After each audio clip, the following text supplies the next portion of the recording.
la toma de posesión del cargo por parte del perito. Es un acto, desde el punto de vista jurídico, muy importante por las formalidades que tiene en cuanto a los efectos que esto genera, pero fundamentalmente también para el perito porque marca de alguna manera la pauta de inicio de su labor pericial. O sea, a partir del momento que el perito acepta el cargo, de alguna manera le empiezan a correr los términos para que empiece a preparar su trabajo pericial. Creo que en este punto habíamos quedado, más allá de que después la charla derivó en algunas cuestiones muy, muy puntuales, sobre las cuales vamos a volver luego, pero bueno, me parece que esto era la parte central sobre la que habíamos quedado en la exposición. Bueno, yo les decía en la clase pasada, entonces, en nuestro encuentro anterior, el perito acepta el cargo. El perito tiene un plazo para hacer la pericia. O sea, el perito, a partir del momento que acepta el cargo, tiene un plazo para hacer la pericia. Bueno, se supone que el perito, desde el momento que acepta el cargo, el juez le fija un plazo para la realización del acto pericial. Se supone que esto es así. Y en realidad, digo se supone porque en la práctica no sucede de esta manera, pero en realidad el Código Procesal de la provincia, en la parte civil y comercial, establece que el perito debe realizar el acto pericial o la pericia dentro del término que el juez le designe a tal efecto. Es decir, que deja a criterio del juez el plazo dentro del cual el perito tiene que realizar la pericia.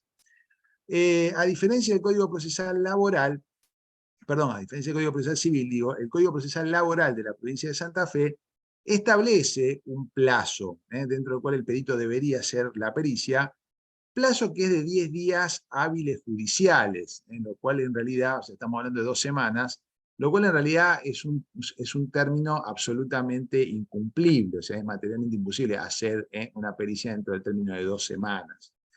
En general, digo, no quiero decir que no se pueda hacer, a lo mejor en algunos casos se podrá hacer si una pericia sencilla, pero en general las pericias no se pueden hacer en el curso de 2 semanas. Entonces, en verdad, esa letra, esa disposición del Código Procesal Laboral es letra muerta. En consecuencia, cuando ustedes empiecen a realizar su trabajo pericial, no van a tener, entre comillas, la espada de Damocles de que tienen un plazo para hacerla. En general, los jueces dejan librado a que el perito trabaje dentro de lo que es el periodo de prueba, el acto pericial, y eventualmente, si se demora excesivamente en la realización de la pericia, probablemente las partes, actor o demandado, quien tenga interés en la producción de esa prueba, antes de que opere la clausura del término de prueba, porque el término de prueba tiene un plazo procesal, antes de que opere el término de prueba, seguramente le va a pedir al juez que lo intime al perito a que presente el dictamen. Entonces, en ese caso, si una vez que el juez lo intima al perito, en el plazo que efectivamente fije el juez, en ese caso, ahí sí el perito tendrá que pedir la realización, tendrá que presentar la pericia o realizar la pericia. Entonces, Gabriel, ¿qué sí, es la Ignacio. intimación? La intimación es un acto a través del cual el juez ordena que se cumpla una determinada actividad. Por ejemplo, el juez te intima que exhibas una documental a los abogados. Señor abogado, lo intimo a que presente la documental de la parte actora dentro del término de 3 días. Entonces yo tengo que cumplir con ese deber porque si no cumplo tengo una sanción de parte del tribunal, que puede ser una sanción pecuniaria o que puede ser una sanción de otro tipo, una vista del colegio de abogados, etc. En el caso de ustedes, si el juez los intima que presente la pericia, artículo 194 que vimos en la clase pasada, los intima que presenten la pericia y ustedes no la presentan, en el plazo que el juez le fije, en ese caso podrían ser removidos del cargo y sacados de la lista, etcétera, etcétera, todas las sanciones que vimos el otro día. Pero una intimación es eso, es una orden que da el juez para que se cumpla una determinada actividad, bajo un apercibimiento, bajo una sanción. ¿Sí? Gabriel, una consulta. Sí, Estefanía. ¿Puede ser cuando fijas la fecha que ahí te lo rechacen o no? O sea, si vos fijas fecha y decís de acá a un mes voy a hacer la pericia, te pueden decir no porque, no sé, por algún motivo no les sirve o no. Puede suceder. Mira, te lo planteo al revés. Me ha pasado casos donde los peritos han fijado fechas excesivamente largas, porque la verdad que un mes es un plazo, ahora lo vamos a charlar un poco a eso, es un plazo recontra razonable. Pero me he encontrado con peritos, por ejemplo, que han fijado fecha de pericia 6 meses, o han fijado fecha de pericias a 1 año, cosas por el estilo. O sea, han fijado Claro. fecha de pericia en tiempos excesivamente largos y que el mismo tribunal no les ha aceptado esto y los ha intimado a que fijen una fecha de pericia más cercana. O directamente los abogados hemos pedido, si al tribunal se le pasó esto, porque puede ser que el tribunal no se dé cuenta de que se fija una fecha muy larga, que las mismas partes o alguna de las partes pidan que se fije una fecha más cercana. Pero es muy raro que esto suceda. Puede suceder, insisto, pero en general es porque los plazos que fijan los peritos sean excesivamente largos. Es más, yo generalmente le recomiendo a los peritos, y cuando tengo que actuar también le pido a los peritos, que me fijen la fecha de pericia dentro de un plazo no menor a 1 mes. Lo vamos a ver ahora, pero ¿por qué digo esto? Porque cuando vos fijaste la fecha de pericia, el juez la tiene que aprobar. Una vez que la aprobó, yo se la tengo que notificar a la parte contraria, ¿sí? Y esa fecha tiene que quedar consentida por la parte contraria. Ahora con el CIFE, que les voy a mostrar ahora un poquito cómo funciona, donde todo se hace en forma virtual, las notificaciones se hacen en forma virtual, bueno, la cosa mejoró mucho y entonces por ahí los plazos se han acortado. Pero cuando todavía manejábamos el expediente físico, previo a la pandemia, en esos casos, imagínate que el tema de ir a ver el expediente, entrar a despacho del juez para que el juez aceptara la fecha de pericia, saliera casillero, yo hiciera la cédula en papel, la mandara al abogado a la otra parte, que a lo mejor demoraba 3 o 4 días hasta que la recibía. El abogado la recibía, consentía, etcétera, etcétera, etcétera, pasaba tiempo. Entonces, para evitarme que después hubiera que suspender la fecha de pericia porque no habíamos llegado a notificar la fecha de pericia en tiempo, generalmente le pedimos a los peritos que la fijen dentro de un plazo no menor a 1 mes, y tampoco no mayor de 2 meses o 1 mes y medio. Más o menos esos son los plazos que en general uno maneja con los peritos. Ahora, puede haber casos en los cuales, por alguna razón particular, las partes o alguna de las partes o el juez tienen algún interés particular en que la pericia se produzca con urgencia, caso en el cual obviamente ahí sí se le va a pedir al perito que fije la fecha de pericia con la mayor premura posible. Pero no es la regla esa, es la excepción. No sé si con eso te contesto, Estefanía, lo que me querías consultar.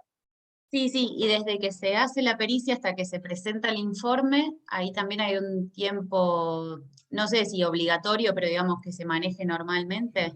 No, tampoco. En general eso queda librado a criterio de las partes. Generalmente desde el momento que se hace la pericia, te digo cuál es el usufori. En general los abogados esperamos 1 mes, 1 mes y medio, insisto, salvo que tengamos alguna urgencia particular, esperamos entre 1 mes, 1 mes y medio que el perito presente la pericia. Inclusive si no la presenta, lo llamamos por teléfono y le preguntamos, mire, ingeniero, doctor, contador, ¿qué anda pasando con la pericia? No sé si le faltó algo para terminarla, cuándo calcula que la va a presentar. Porque tampoco nos queremos poner de punta con el perito, tampoco nos queremos entrar con que, bueno, señor juez, intímelo al perito para que en 3 días presente la pericia, etcétera, etcétera. Pero en general uno lo charla un poco con el perito. De todas maneras, si no se hiciera, lo que va a suceder, Estefanía, es que si vos una vez que hiciste la pericia, no la presentás dentro de un plazo más o menos de 1 mes, mes y medio, lo más probable es que los abogados, alguno de los abogados del que esté interesado en la producción de esa prueba, le pida al juez que te intime a que la presentes, ¿sí? Entonces ahí sí el juez te va a librar un decreto, volvemos a lo mismo que le decía Ignacio, donde te va a intimar ahora a la presentación de la pericia dentro de un plazo X, que puede ser 3 días, puede ser 5 días o pueden ser 10 días, de acuerdo al criterio que tenga el juez para ese caso, ¿sí? Sí, gracias. No, por nada, por nada. Pero bueno, también insisto, esto también va de la mano de las particularidades de cada caso, ¿no? O sea, hay casos que son relativamente sencillos y ustedes pueden manejar los tiempos con más brevedad, y hay casos que por ahí son más complejos y que exigen que ustedes tengan que requerir más tiempo para la realización del acto pericial, ¿sí? Bueno, yo quería compartir pantalla con ustedes para mostrarles, yo les dije en la clase pasada que uno cuando acepta el cargo, lo primero que hace es ver el expediente para ver cuáles son los puntos de pericia, ver de qué se trata la cosa, ¿no? Una cosita, Gabriel, Sí, si me Rafael, permitís. sí, Me ¿cómo no? permitís. Porque un perito conocido fue esta mañana sin turno a Uriburu al 200 a sacar el certificado de conducta en la policía y no tuvo Ajá. inconveniente. Lo único que tiene que ir a retirarlo, digamos, la semana que viene, pero se puede ir sin turno. Ujú. Bueno, no sé por qué si hiciste un comentario No, porque, general o porque... porque en clases anteriores con el otro profesional, con Hugo, Ah, con Hugo, ajá. no había turnos disponibles online. Pero Ah, perdón. pero si uno va sin turno, te atiende. Ah, está. Sin turno te atienden, no hace falta Disculpe, tener... les hago una Muy bien, aclaración. Gabriel. Justo escuché que están hablando del tema este. Sí, se pueden inscribir, esto es para la gente que vive en Rosario, porque el Sí. resto de las localidades hay turnos. El problema era en Rosario que no había turnos. El colegio fue y gestionó que se les dé prioridad a los profesionales, hizo una gestión en la corte, en tribunales, y una gestión en la policía. Y esto está en la página web del colegio, pueden entrar a la página web y está la información, cómo se tienen que presentar, tienen que ir a Avenida Uriburu al 200 bis y de manera presencial le dan el turno. No lo tienen que hacer por turnero online, los de Rosario, porque no hay turno online, pero hemos hecho gestiones para que les den prioridad. El resto de las localidades sí, porque tienen turno normalmente. Era eso. Bueno, muchas gracias, María. Buenísimo. No, perdóname, Rafael, no entendía, porque digo, no entendía muy bien cómo venía el planteo, pero está bueno para Claro. para Porque informar al resto justo de los compañeros. fue hoy este profesional y me avisó, entonces bueno, lo quería hacer extensivo, digamos, a Está bien, una está muy bien. problemática del curso. Está muy bien, está muy bien. Bueno, les decía entonces, yo les había comentado en la clase pasada que una de las cosas que habitualmente hacemos es justamente el tema de lo que nosotros llamamos CISFE, ¿sí? Entonces quería compartir con ustedes acá un minutito, a ver si es por acá. No es esto lo que quería compartir.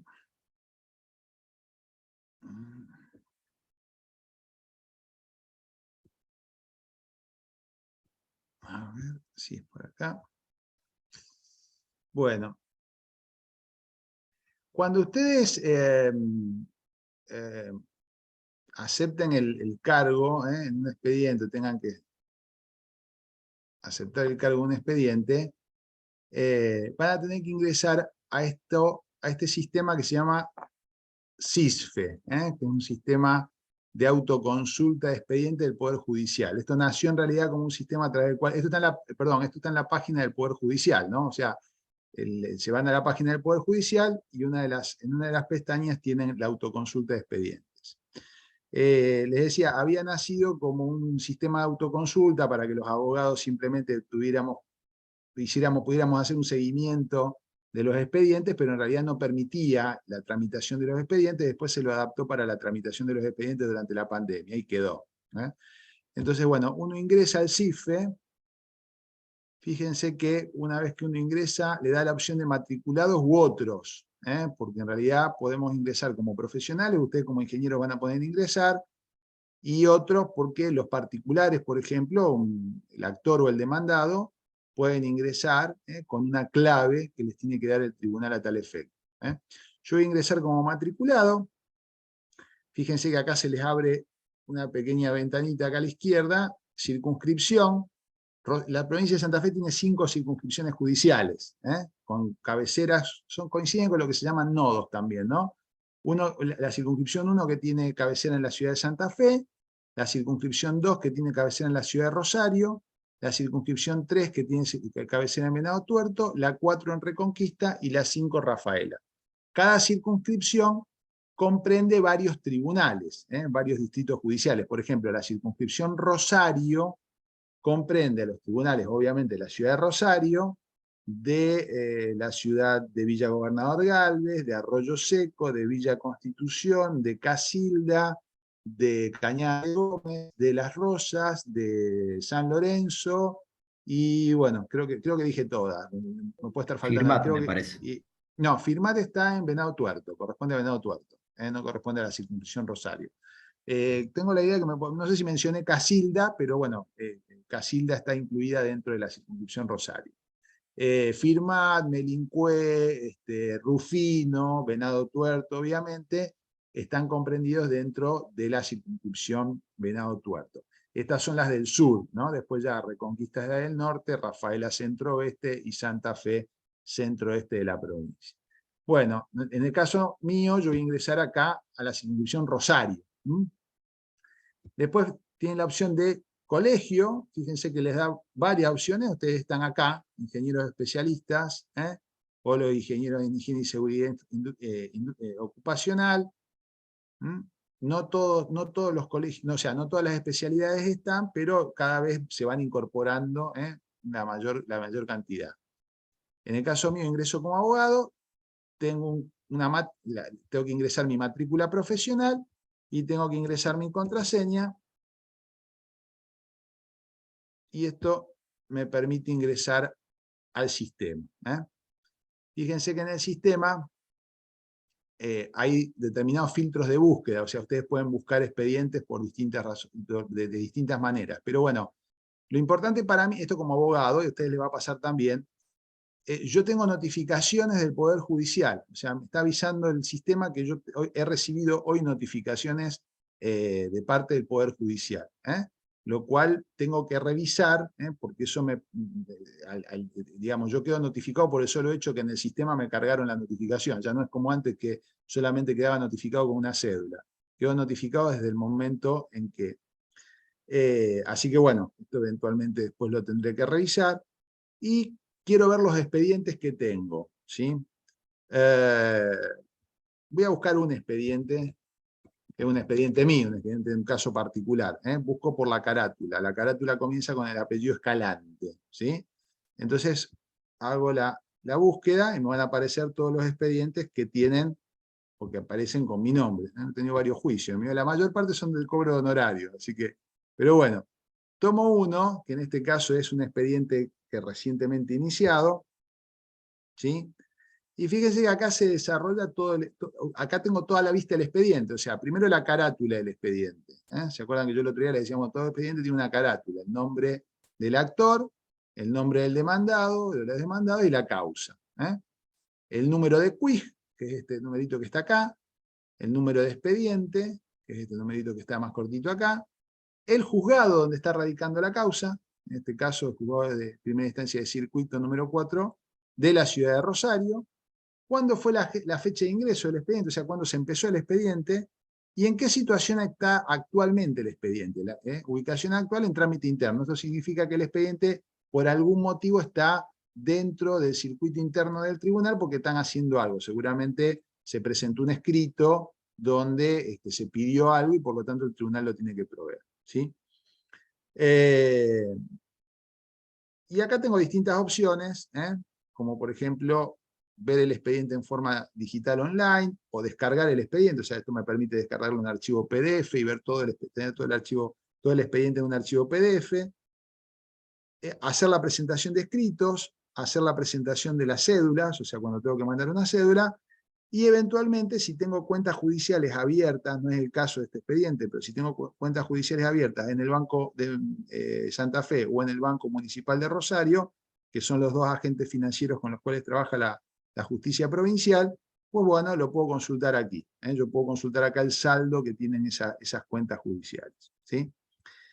Y un poquito más abajo, tengo todos los movimientos que ha registrado. Yo te voy a mover un poquito la pantalla porque si no, no puedo ver esto que quiero mostrar, pero un poquito más, acá abajo tenemos los distintos movimientos que ha tenido este expediente. Es un expediente que se inició hace poco, motivo por el cual, fíjese, empieza aquí, ¿no?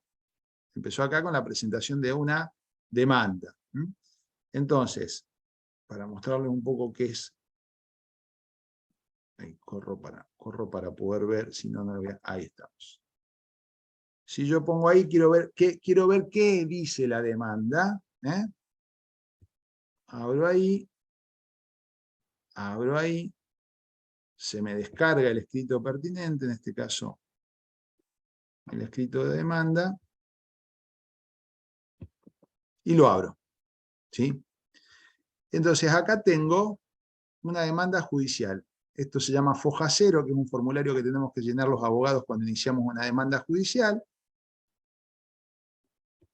donde están los datos principales, o sea, quién es el actor, quién es el demandado, cuál es la causa del juicio.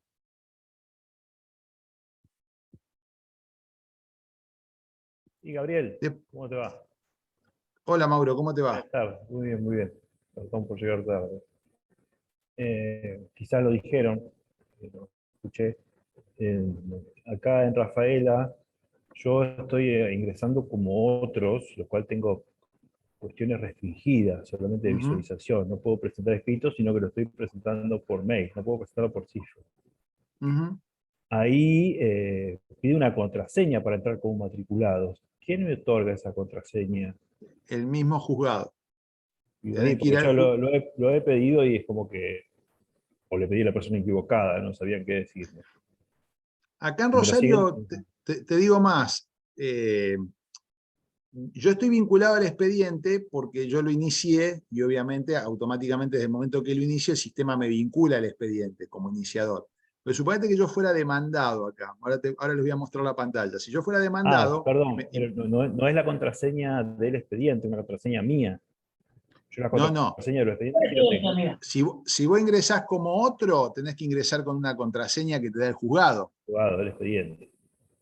Para ese expediente como puntual. Matriculado. Si ingresás como matriculado, ingresás directamente, porque ya estarías vinculado al expediente, o te podés vincular directamente al expediente. Pero me pide una contraseña ahí. ¿Es la contraseña del expediente o una contraseña mía de No, es la contraseña tuya, yo también tengo una contraseña para ingresar al sistema, que me la probé mi colegio, exactamente. Supongo que en tu caso sucederá lo mismo, el colegio te tiene que... ¿El colegio o el juzgado? No, no sé en el caso específico de los ingenieros, en el caso de los abogados es el colegio de abogados que me lo probé. Hola, disculpas. Yo tuve que pedirlo en el colegio. Me dan una contraseña para ingresar como matriculado, que cuando se hizo todo el cambio mandaron masivamente a todos los matriculados la clave para poder ingresar. Y a partir de ahí después se solicita por cada expediente, como dice el doctor, una clave para ingresar a ese expediente. Sí, habla Mariela. El colegio firmó un convenio con la Corte para esa gestión. Si vos estás matriculado en el Distrito 1, comunicate con la gente del Distrito 1 que ellos te van a ayudar. Buenísimo, gracias. Bueno, de todas maneras, te cuento, bueno, no sé si te servirá de esto, pero digo, acá en la circunscripción Rosario funciona muy bien y los peritos directamente ingresan con su usuario y contraseña, directamente. Sí, al principio tenían que ingresar como otros y entonces necesitaban el código que les daba el juzgado, pero ya entiendo que en su gran mayoría ya los peritos se vinculan directamente por el sistema. Bueno, sigo acá. Bueno, esto es un archivo PDF donde está toda la demanda. Fíjense que es una demanda por un accidente de tránsito, un choque, se acompaña la documental, esto está en la documental propia de toda demanda, y vamos a ver dónde llegamos. Y ahí está la demanda, ¿sí? Ahí está la demanda, donde se hace un reclamo por daños y perjuicios, etc. ¿Sí? Y finalmente, nosotros ahora tenemos que firmar con firma digital, la firma digital de la demanda.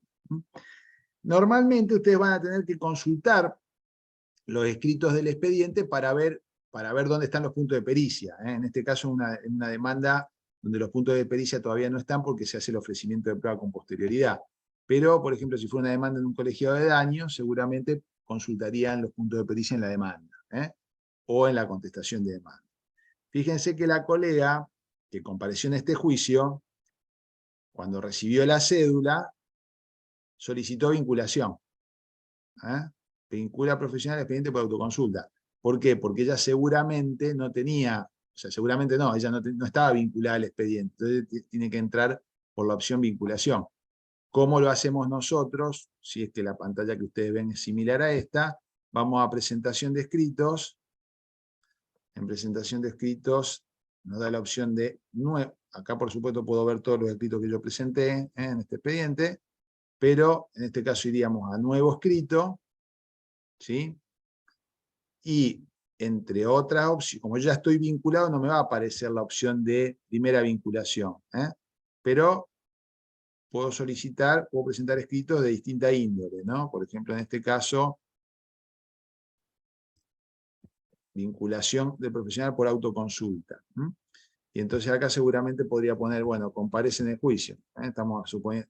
Y en este caso aquí, selecciono el archivo que quiero cargar, que ya tiene que estar firmado previamente en PDF. Voy a hacer una hipótesis, un supuesto. Vamos a cargar cualquier cosa, ¿no? Pero bueno, vamos a cargar este escrito acá. Total, no lo vamos a... Lo cargamos ahí al sistema. El sistema automáticamente lo cargó. Y al estar cargado en el sistema me aparece acá. Yo no lo puedo enviar ahora porque los escritos judiciales se envían durante la mañana. Se envían de las 7:15 a la 1:15. Fuera de esos horarios ya no los puedo enviar. Pero mañana a la mañana me aparecería acá este avioncito, con lo cual, si quiero enviarlo, lo puedo mandar. Entonces, cuando a las 7:15, 7:30 de la mañana, le doy la tecla y lo envío. El escrito lo puedo revisar, lo puedo bajar para verlo previamente, y también puedo, si quiero, como vamos a hacer ahora, eliminarlo. Si no quiero mandarlo el escrito, me arrepentí de hacerlo, etcétera, etcétera.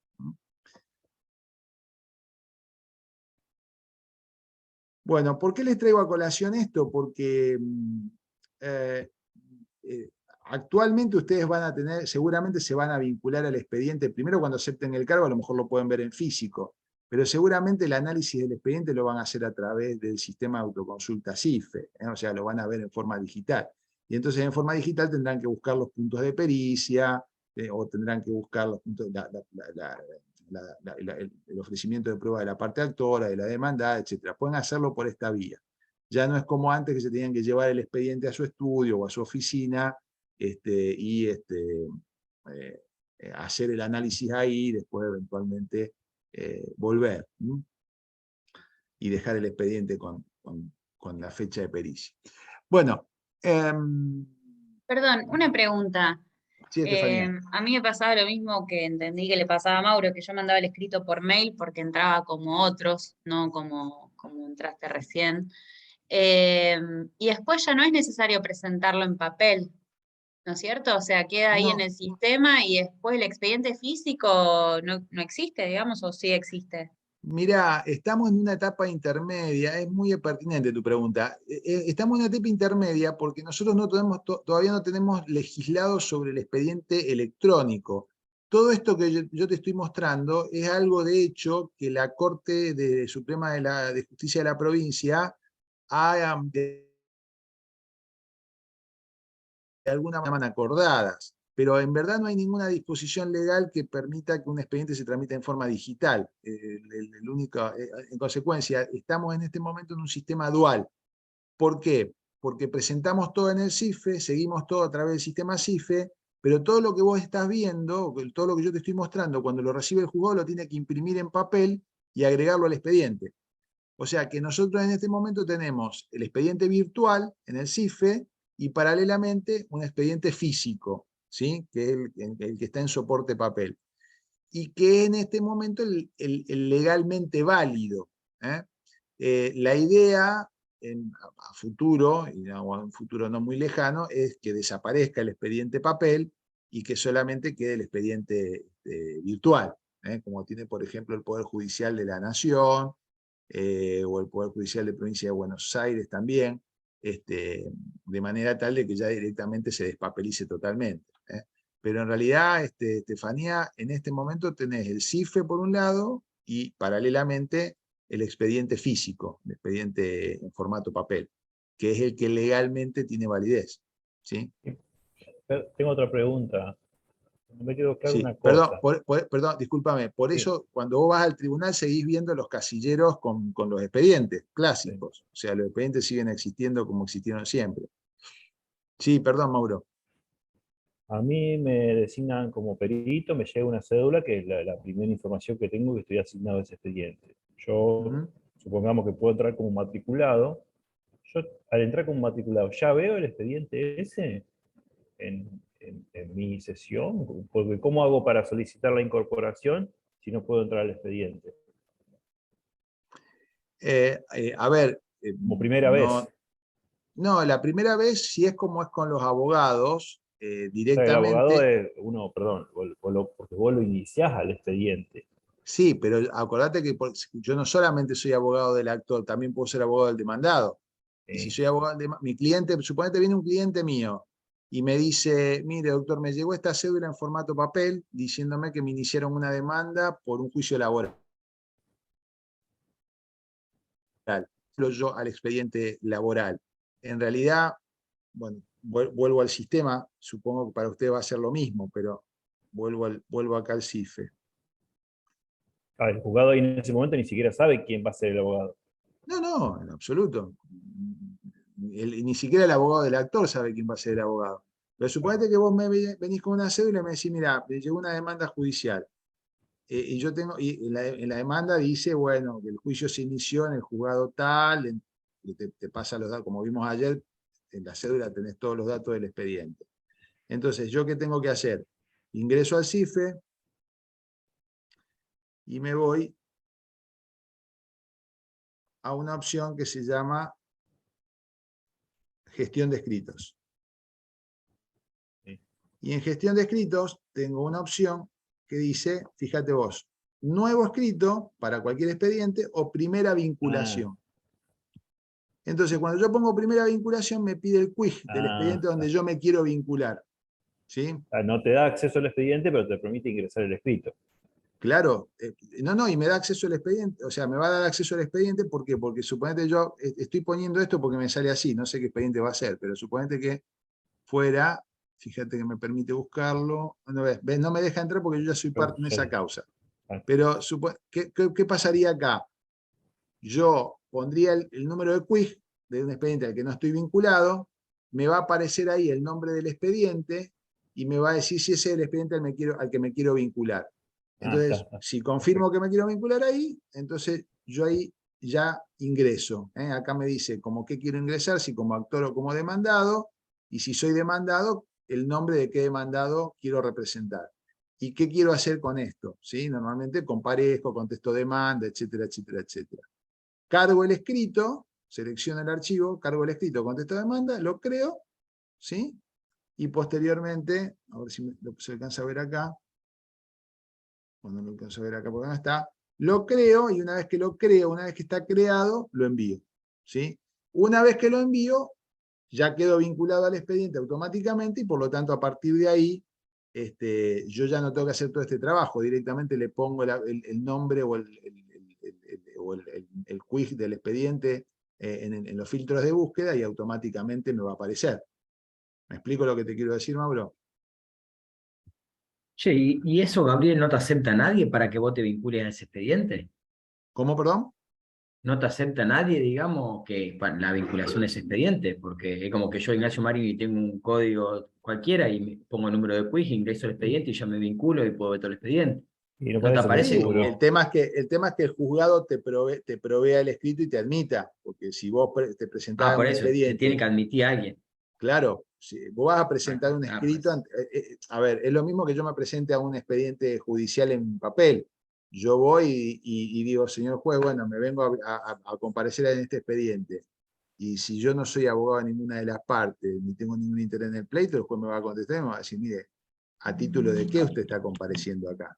Entonces, vos vas a poder vincularte inicialmente al expediente, pero seguramente el juzgado ¿Con qué parte, uno como con qué parte, porque uno no es parte, ¿te da también la opción perito ahí en ese bueno, supongo que cuando yo me estoy vinculando acá como abogado, ¿sí? Claro.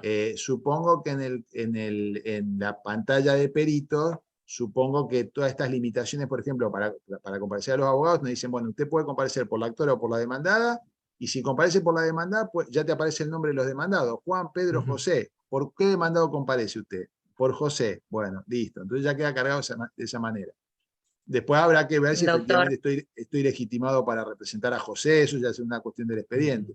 Ahora, no sé si la pantalla de ustedes es similar, les estoy mostrando la del abogado porque entiendo que la del perito termina siendo más o menos similar. No creo doctor, que sea exactamente igual. ¿puedo Sí, aportar algo?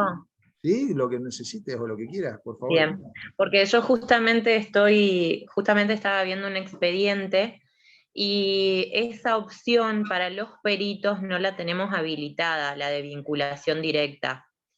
Hice todos los pasos recién porque pensé que por ahí nos habían cambiado algo para beneficio y a los peritos, por ejemplo, perito informático, no lo tengo habilitado. Está bien. La opción para vincularme directo. Hola, yo soy perito y sí lo tengo habilitado. ¿Sí? Sí, a lo Sí, mejor hago depende. la primera vinculación tal cual como enunció Gabriel. Yo A mí hice generalmente los en la pasos, cédula seguí me todos los llega, pasos, pero no en la pude. cédula generalmente llega ahora la clave para entrar como otros. Claro. Bien. Pero si no llega, con el número de quiz lo podés buscar y hacer la primera vinculación como dijo Gabriel. Yo lo pude hacer con todos hasta ahora. No tuve, desde que Bien. arrancó este sistema no tuve que ir casi a tribunales. A mí me pedían que presente los escritos y me mandaban mandaba por mail, me mandaban la clave ahí recién y ahí podía vincular, y me vinculaban ellos. Capaz no estoy teniendo esa opción, pero bueno, no importa, voy a Sí, tal seguir cual, buscando. yo hago lo mismo, pude hacer lo mismo. Hasta Ajá. ahora me entero hoy que la clave la del colegio, pero si no venía siendo así. Enviando los correos. Los correos, sí, exactamente. Sí. Claro, lo que pasa es que acá en Rosario ya el tema del correo desde ya los profesionales abogados no nos lo permiten. A los peritos entiendo que tampoco y solamente los estaban admitiendo para los organismos que, por ejemplo, tienen que contestar oficios, tienen que mandar información. Entonces las mandás por vía mail para que le incorporen al expediente judicial. Perfecto. Pero no a los peritos, porque ya supuestamente el perito se puede vincular por el CIFE Bien. a través de la. Pero estoy hablando de Rosario. Claro. Gabriel, ¿y la firma digital, esa la tiene que dar el colegio o hay que tramitarla por el juzgado? No, en realidad la firma digital te tenés que comprar el token para la firma. Y tenés que hacerte una carga de información de ese token al ONTI, me parece que se llama, corríjanme gente la que está en informática. Bueno, tenés que cargar esa información en el ONTI y después te vas a la corte, al tercer piso en la corte, y la corte entre comillas, te registra ese token. Ignacio, tirame un salvavidas respecto a la cuestión técnica, porque debes estar escuchando barrabasadas. Bien. Y eso ya te habilita, ese token tiene una vigencia, o esa habilitación tiene una vigencia de 3 años para los abogados, supongo que para los peritos es lo mismo. Después tenés que ir a habilitarla nuevamente, siempre en la corte. Siempre en la corte. ¿Y dónde se compra por primera vez el token? No, lo compras en cualquier casa de informática que tenga ahí parece un pendrive. Bueno. Nada del otro mundo. Es un pendrive, es un pendrive medio caro nomás, pero un pendrive. ¿Sos de Santa Fe, Rafael? De Rosario. Yo tengo acá en Santa Fe, pero bueno. En Rafael, Rafaela, en Rosario el CIE hizo un convenio con, no me acuerdo el lugar, pero es un lugar de informática en el que nos hacen un descuento para comprar el token. sí, está 5.000 pesos de valer ahora. Sí, no sé, yo lo compré cuando empezaron, creo que fue en el en el 2020, a principio del 2021, fines del 2020, no me acuerdo ahora, y sí, costaba alrededor de 3.000 pesos, 2.800 pesos, una cosa, en aquel entonces. Así que sí, puede estar tranquilamente en ese valor actualmente. Bueno, una vez que, bueno, simplemente el tema del CIFE lo traigo a colación porque ustedes se van a, digamos, se van a manejar, y cada vez más va a ser así a través del CIFE. De hecho, en algún momento va a desaparecer el expediente papel y directamente todas las presentaciones se van a hacer en forma virtual y va digamos, a tener validez legal, más allá de que esto es un tema ajeno al interés de ustedes en cuanto al curso propiamente dicho, pero va a tener validez legal el expediente virtual, ¿no? Cosa que actualmente no la tiene solamente a los efectos de la tramitación de la causa, pero no en cuanto a la existencia misma del expediente judicial. Bueno, una vez que ustedes tienen ya analizados los puntos de pericia, y tanto de la parte actora como de la parte demandada, una u otra o ambas, ustedes le van a tener que proponer al tribunal una fecha y hora y lugar de realización del acto pericial. O sea, ustedes le van a tener que presentar un escrito, que lo van a tener que cargar al CIFE, en el modo que les mostré anteriormente, donde van a tener que proponerle al tribunal un día, hora y lugar para la realización del acto pericial. Yo voy a compartir ahora pantalla nuevamente, me voy a ir ahora al Power que estábamos viendo el otro día. Vamos a ir a la parte de escritos, que es la parte que me interesa más ahora, quería mostrar. Ustedes con Hugo, perdónenme, digo porque lo vamos a tener que de alguna manera hacer una mención, pero fíjense, seguramente ya lo vieron esto con Hugo, pero este es un ofrecimiento de prueba pericial mecánica, ¿no? Entonces hay puntos de pericia de esa prueba. Seguramente ustedes van a encontrar, en el caso ¿no? Un ofrecimiento por la parte actora, puede ser también por la parte demandada. Estas son las preguntas, entre comillas preguntas, que quiere el litigante que ustedes les contesten. Describa cómo fue el accidente, si había semáforo en el lugar, no había semáforo en el lugar, a qué velocidad venían los vehículos, cuál estaba por la derecha, cuál por la izquierda, etcétera, etcétera, etcétera. Bueno, lo paso rápidamente porque seguramente ya lo vieron con Hugo, así que no quiero demorarlos en esto. Y en realidad quiero ir al tema de el escrito judicial. Y quiero ir a este escrito, ¿sí? Cuando ustedes se encuentren con la hipótesis en la cual ya analizaron el caso y saben que, bueno, van a realizar la pericia y cuáles son los elementos que tienen que utilizar a los fines de la realización de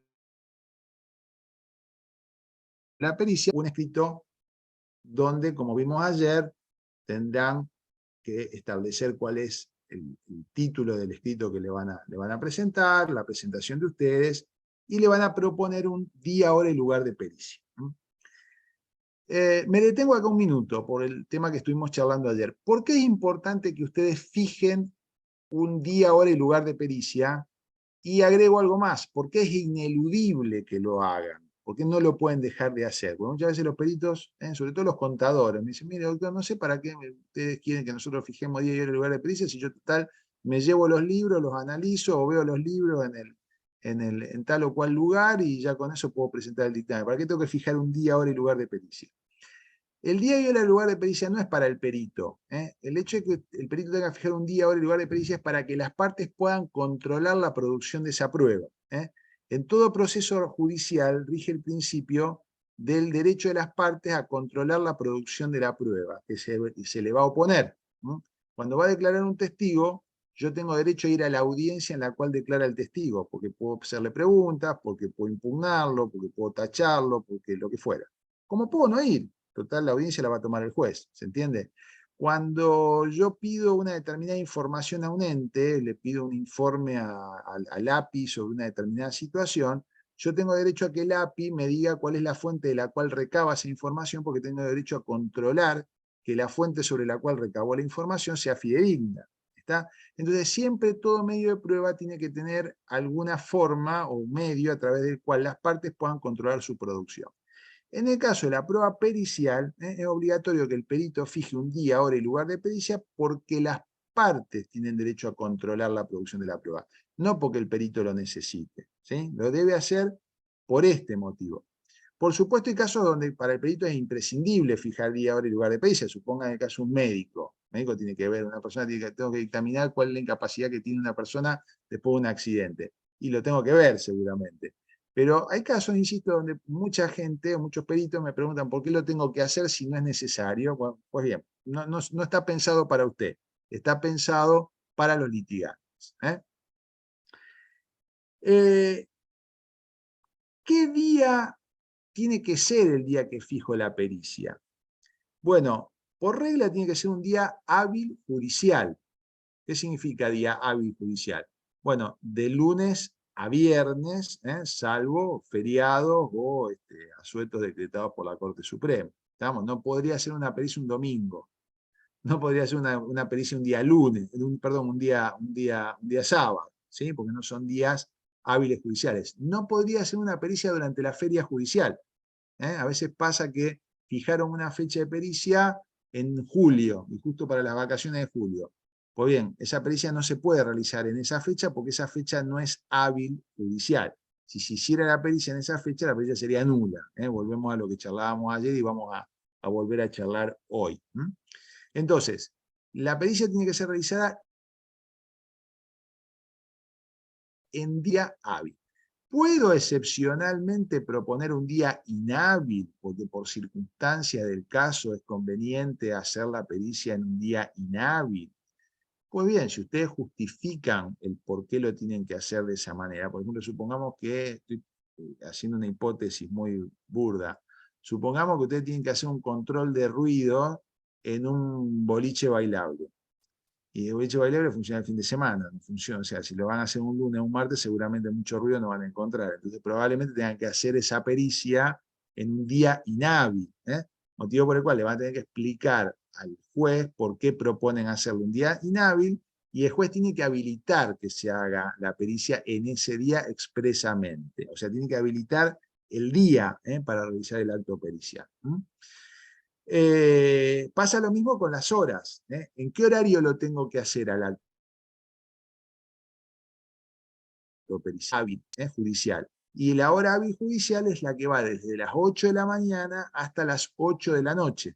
Es decir, yo tengo un rango horario bastante amplio para la realización de la pericia. Generalmente hay una confusión con esto y se cree o se piensa de que en realidad las pericias solamente se pueden hacer en el horario matutino o a primera hora de la... No, se puede hacer a la mañana o a la tarde, no hay problema, pero siempre que no arranquen antes de las 8 de la mañana y no terminen más allá de las 8 de la noche. Y volvemos a lo mismo que decía antes. Puede excepcionalmente darse la situación de que tenga que fijar un horario de pericia que no sea hábil, porque por las razones particulares del caso necesito hacerlo fuera de un horario hábil. Sí, no hay problema, se explica cuál es el motivo por el cual se requiere esto, y por lo tanto, después dará la autorización. Volvemos al mismo ejemplo del día, si el día inhábil, seguramente la hora también lo será, pero digo, aún no siendo un día inhábil, a lo mejor tengo que controlar el funcionamiento horario son inhábiles. Bueno, en ese caso tendré que pedirle autorización al juez para que me habilite el horario correspondiente. ¿Sí? Perdón. Sí, Mauro. Tengo otro caso que fue así. En la pericia, las partes acordaron que solamente se tenga en cuenta lo que estaba presentado en el expediente. No, como que no había posibilidad de entrevistas ni de charlar, que bueno, que al final no lo terminé haciendo, pero ahora como vos decís bien al caso, ¿qué tengo que hacer yo en ese momento? Fijar fecha de pericia en la empresa, llevar el expediente y hacerla en frente de los que quieran participar.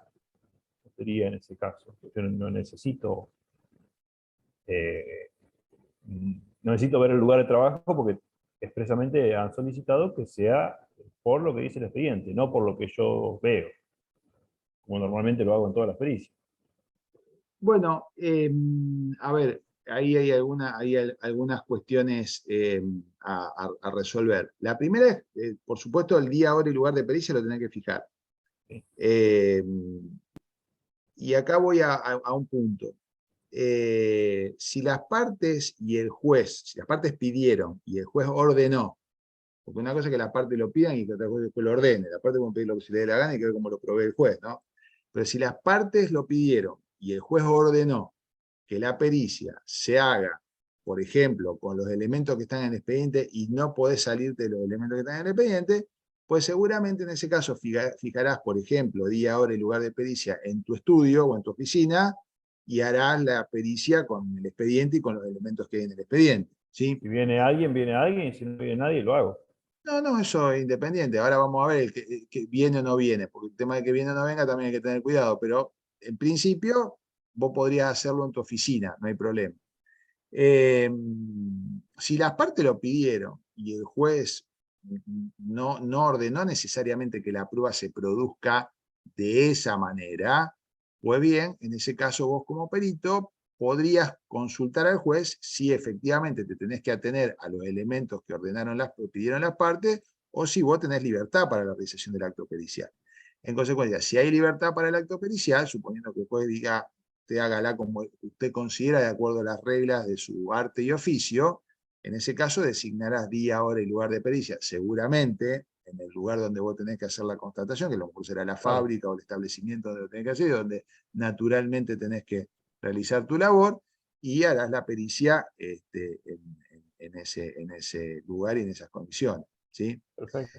Perfecto. A veces, lo pongo entre paréntesis porque no los quiero confundir, pero el problema a veces que se suscita con los peritos, no es el caso tanto de ustedes, pero nos pasa mucho con los peritos médicos, con los peritos contadores. ¿Qué pasa? El perito, para poder hacer su trabajo, tiene que requerir a veces determinado tipo de documental. Por ejemplo, un perito médico a lo mejor me va a pedir, che, tráeme la historia clínica de esta persona para poder evaluar cómo estaba y qué le hicieron, ¿sí? El contador a veces también puede decir, bueno, mira, yo para poder hacer el dictamen tengo que ver los libros de esto, libro de esto, libro de esto, tráemelos. Entonces, ¿qué pasa? A veces se arma lío entre los abogados porque muchas veces cuando el perito pide una documental determinada, le está de alguna manera salvando las papas a alguien que omitió ofrecer esa documental. ¿Se entiende lo que quiero decir? O sea, si Rafael Papaleo tenía que ofrecer prueba documental y no la ofreció, ¿sí? Supongamos que tenía que ofrecer un libro que era fundamental, o una documental que era fundamental, y después viene un perito, y el perito dice, bueno, yo para hacer el dictamen necesito tal libro, y necesito que me lo traiga, probablemente yo me voy a oponer a que esa documental se incorpore, porque en realidad el que la tendría que haber traído al proceso fue la otra parte, y el perito, al pedirla de la forma en que la está pidiendo, me está incorporando prueba que la otra parte negligentemente no trajo. Y esto me puede afectar en los intereses de defensa de mi parte. ¿Se entiende? Entonces muchas veces, y por eso lo traigo a colación, Mauro, a veces los abogados nos peleamos mucho con el tema de que si el perito pidió determinado documental o no, y nos oponemos y decimos no, lo tiene que hacer con tal cosa, porque no queremos que determinado documental aparezca. ¿Se entiende? Por distintas razones. Después, por supuesto, eso lo tiene que resolver siempre el juez. En última instancia siempre lo tiene que resolver el juez. Pero a veces me ha pasado más de un expediente que la otra parte, sospechosamente el perito aparece pidiéndola. Entonces a uno le despierta la sospecha de si el perito realmente necesita la documental o lo que está haciendo con esto es tirarle un salvavidas o sea, es una sospecha, nada más que eso. Pero digo, si le está tirando un salvavidas a la otra parte, voluntaria o inconscientemente, para suplir esa negligencia probatoria, ¿se entiende? Entonces por eso generalmente se arman estos problemas, ¿sí? Bueno, segundo punto, ese día, hora y lugar de pericia, las partes tienen derecho a asistir, no es obligatorio que vayan, no tienen por qué obligatoriamente asistir, pueden ir o no, es una facultad que tienen. Lo que no puede suceder es que no estén notificados del acto. Es decir, las partes tienen que estar notificadas del acto pericial. Tienen que haberle mandado la cédula notificatoria del acto pericial. Antes teníamos un gran problema con eso porque los peritos se peleaban, porque decían si la cédula la tengo que mandar yo o si la tiene que mandar la parte, y entonces si la tiene que mandar la parte, la tiene que pagar la parte, y si la tengo que pagar yo, tengo que pedir adelanto de gasto, y bueno, todas estas cuestiones que se planteaban que eran totalmente razonables. Actualmente con el CIFE ese problema desapareció, porque la cédula la puede mandar el perito o la puede mandar las partes, no hay problema. Motivo por el cual, si el perito quiere mandar la cédula, directamente va, carga la cédula y la remite por el CIFE, que es un sistema totalmente gratuito y virtual, con lo cual la pericia la puede notificar directamente él. ¿Por qué es importante que esté notificada la pericia? Porque si la pericia no está notificada, por el motivo que fuere, si el día, hora y lugar de pericia no está notificado a las partes o a alguna de las partes, en principio la pericia no se puede hacer. Porque si la pericia, hay distintas alternativas, por supuesto, pero si la pericia se hace y no fue alguna de las partes a la pericia, porque no estaba notificada, o no fue ninguna de las dos partes porque no estaba notificada, cuando usted presente el dictamen pericial, seguramente la parte que se vea afectada por ese dictamen le va a pedir la nulidad, porque le va a decir que no estuvo notificada del acto pericial y que por lo tanto no la pudo controlar. Hay un vicio en el procedimiento, un tema que charlamos el martes, Mauro. Acá hay un vicio no en el contenido, a lo mejor la pericia es brillante, ¿sí? La pericia es de Einstein, pero el problema no está en el contenido de la pericia, el problema está en que el procedimiento a través del cual se obtuvo la pericia está viciado, motivo por el cual seguramente la parte que se ve afectada por la pericia va a pedir la nulidad de la pericia. Después volvemos sobre este tema. Entonces, el primer recaudo que tiene que tener el perito es asegurarse de que la fecha de audiencia, la fecha de pericia esté debidamente notificada a las partes. ¿Cómo se verifica esto? Simple, o las mandó él y lo verifica en el CIFE, o la mandaron los abogados y lo verifican en el CIFE, y si no está en el CIFE, puede estar a lo mejor en una cédula papel que le traiga el abogado de la otra parte o el abogado de las partes. Entonces es muy simple controlar que la pericia esté notificada. Si la pericia no está notificada, pero por ejemplo van las dos partes, más allá de que no esté notificada, no haya ninguna cédula en ningún lado, pero va el actor y va el demandado, obviamente ahí no hay problema, porque el sentido de la notificación es justamente que las partes tengan noticiada del acto, la presencia de ambas partes obviamente acredita por sí o per se que efectivamente el acto está notificado, ¿sí? Ahora, si no va alguna de las partes, no va ninguna de las dos, gente, por regla, no lo haga, ¿sí? Por supuesto, a veces me suelen plantear en estas charlas, bueno, pero yo en realidad como conozco a los peritos muchas veces no pueden venir, me llaman por teléfono, me dicen que la haga igual, que después pasa a firmar o que la pasa a ver o que, bueno, ya un acto de fe, o sea, todas estas cosas existen, por supuesto, como pasan con los abogados. Entonces, che, mira, llego más tarde a la audiencia, pero váyanla tomando porque yo después la paso a firmar. Son actos de fe, de cortesía profesional, que si uno las hace, pero él asume el riesgo. O sea, quiero decir con esto que si uno no está seguro que está notificado un acto y lo hace igual, a las resulta de que la persona que compareció al acto le dijo que estaba notificado y confía en esto, bueno, ya insisto, es un acto de fe. El consejo profesional, o el consejo de mi parte, siempre a los peritos, es que si la pericia no está notificada y ustedes no se aseguran que la pericia no está notificada, no la hagan. Le presentan al juez un nuevo escrito diciéndole que no pudieron realizar el acto pericial por cuanto las partes no estaban debidamente notificadas, proponen una nueva fecha de pericia y otra cosa. Digamos, no es grave, más allá de que se puede perder un poco más de tiempo, pero se lo ganan en salud. Entonces siempre asegúrense de que la pericia esté notificada. ¿Quiénes pueden ir a la pericia? Bueno, el código dice las partes por sí o a través de sus delegados. Es decir, ¿puede ir el actor? Puede. ¿Puede ir el demandado? Puede. ¿Puede ir el abogado del actor? Puede. ¿Puede ir el abogado del demandado? Puede. ¿Pueden ir delegados técnicos de cada uno de ellos? O sea, puede el abogado del actor decir, mire, yo a los fines de la pericia mecánica designo delegado técnico al ingeniero Rafael Papaleo, te bauticé acá, Rafael, porque no sé si soy ingeniero mecánico. Pero bueno, ¿puedo proponer como delegado técnico de mi parte al ingeniero Rafael Papaleo para que vaya al acto pericial? Lo puedo hacer. No hay ningún inconveniente en hacerlo. ¿Sí? No hay ningún inconveniente en hacerlo. ¿Tiene el perito que exigirle que el ingeniero Rafael Papaleo esté notificado en su domicilio del acto pericial? No. Al que le tienen que notificar el acto pericial es al doctor Gabriel Escalante. Será un problema del doctor Gabriel Escalante avisarle al ingeniero Rafael Papaleo que vaya ese día a la pericia, ¿sí? Pero la notificación se cumple al domicilio procesal que tienen las partes, al domicilio de los abogados. Después será un problema a los abogados que le comuniquen a sus delegados técnicos que vayan o no. Es necesario, entramos dentro de la mitología, ¿es necesario que el delegado técnico esté designado en el expediente? No, no hace falta que esté designado en el expediente el delegado técnico. Puede estarlo como puede no estarlo, no hay un acto formal de designación. Es de uso y costumbre, y es una sana costumbre, para que estén todos advertidos, de que la parte ya adelante en el expediente judicial quién va a ser su delegado técnico. Yo ya aviso que a los fines de la pericia mecánica mi delegado técnico va a ser el ingeniero Rafael Papaleo. Ahora, si yo nunca designé delegado técnico y el día de la pericia voy con Rafael Papaleo a la pericia y la pericia la está haciendo Mauro Breques, Mauro Breques no tiene que dejar entrar. En definitiva, yo voy con mi delegado técnico, no hay ninguna disposición legal que diga que tiene que estar nombrado en el expediente o cosa por el estilo, ¿sí?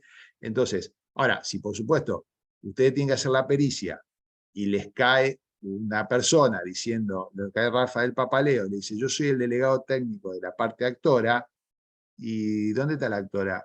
No, no vino. ¿Y dónde está la voz de la actora? No, tampoco vino. ¿Y a usted lo pusieron en el expediente? ¿Avisaron en el expediente que usted va a ser el delegado técnico? No, la verdad que tampoco estoy ahí. Volvemos a los actos de fe. Rafael Papaleo es delegado técnico por acto de fe, porque no hay ningún elemento que permita conjeturar que efectivamente esto es así.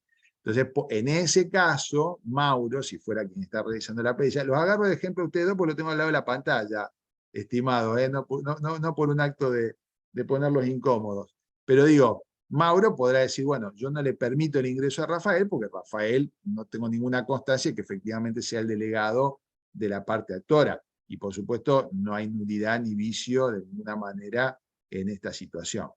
¿Se entiende? Así que bueno, lo primero entonces que tengo que asegurarme es que las partes estén notificadas y saber que eventualmente todas ellas pueden concurrir al acto pericial. Sí, perdón. Sí. Lo que yo planteaba la semana pasada, donde se presentó el delegado técnico y no lo dejó entrar a la empresa, que era un tercero, era ese caso. Era ese caso, él se presentó solo, primero. Más allá de que yo lo conozca, que fue una eventualidad, podría no conocerlo, me llamó la abogada del actor, que también la conozco, digamos, poniéndome al tanto de que era el delegado técnico. Entonces, si bien no se presentó ese llamado por teléfono que me hizo y me mandó un print de pantalla de la presentación del expediente, donde se lo había designado, y no habían alcanzado a notificar a las partes. Entonces eso es suficiente como para decir, bueno, sí, realmente es el delegado técnico y lo hago entrar. Pero bueno, todo esto va por un conocimiento yo de todas las partes, pero supongamos que no sabría quién es, ni conozco el abogado, ni tiene mi teléfono el abogado. Es No, un en ese caso desconocido. no tenés por qué dejarlo entrar. No, no. Listo, pero si es un conocido mío, pero por una cuestión particular, no por lo que figura en el expediente. En ese caso, ¿cómo actúo? No, a ver, vuelvo a insistir, habrá que ver cada caso en particular, pero si vos al perito, aunque vos lo conocieras, al delegado técnico, aunque vos lo conocieras, primero le preguntaría a la otra parte, por supuesto, si tiene algún inconveniente, porque si la otra parte no tiene problema O sea, supongamos que la otra parte Claro, consciente no, que venga. la parte no tenía problema porque era el delegado técnico de prevención RT, no tenía problema, el que tenía problema era el dueño de la empresa, que era el tercero, que no tenía nada que ver en el expediente. Claro, no, está bien. Lo que pasa es que la situación que vos planteabas es una situación totalmente eh, eh, fuera del contexto de lo que estoy hablando en este momento en función al tema de que estamos hablando de actor y demandado y suponiendo que la pericia se esté realizando en cabeza del actor o el demandado. En el caso que vos planteabas, el caso de un tercero que no tenía nada que ver. Claro. Pero en ese caso, el problema me parece que era que no estaba notificada la empresa de la realización del Claro, acto pericial, y entonces la claro, empresa sí, sí, legítimamente dice, acá no entra nadie. O sea, independientemente si está notificado del acto o no está notificado del acto, si se conocen o no se conocen. Pero el abogado, el titular de la empresa, aun cuando estuvieran todos notificados y que la pericia estuviera ordenada perfectamente, si él no está notificado del acto, no tiene por qué permitir el ingreso o estar obligado al ingreso aún del delegado técnico efectivamente designado o correctamente designado. No sé si me explico lo que te quiero decir. Sí, volvemos a lo mismo, que yo Volvemos a lo tendría mismo del otro día. Sí, ahí que hay un decir no la problema. puedo hacer, fijo nueva fecha. No te queda otra. Y tendrá que hacer el abogado las notificaciones y pedido al tribunal, lo que charlábamos la charla Sí, pasada, ¿no? El otro día. Bárbaro. Bueno,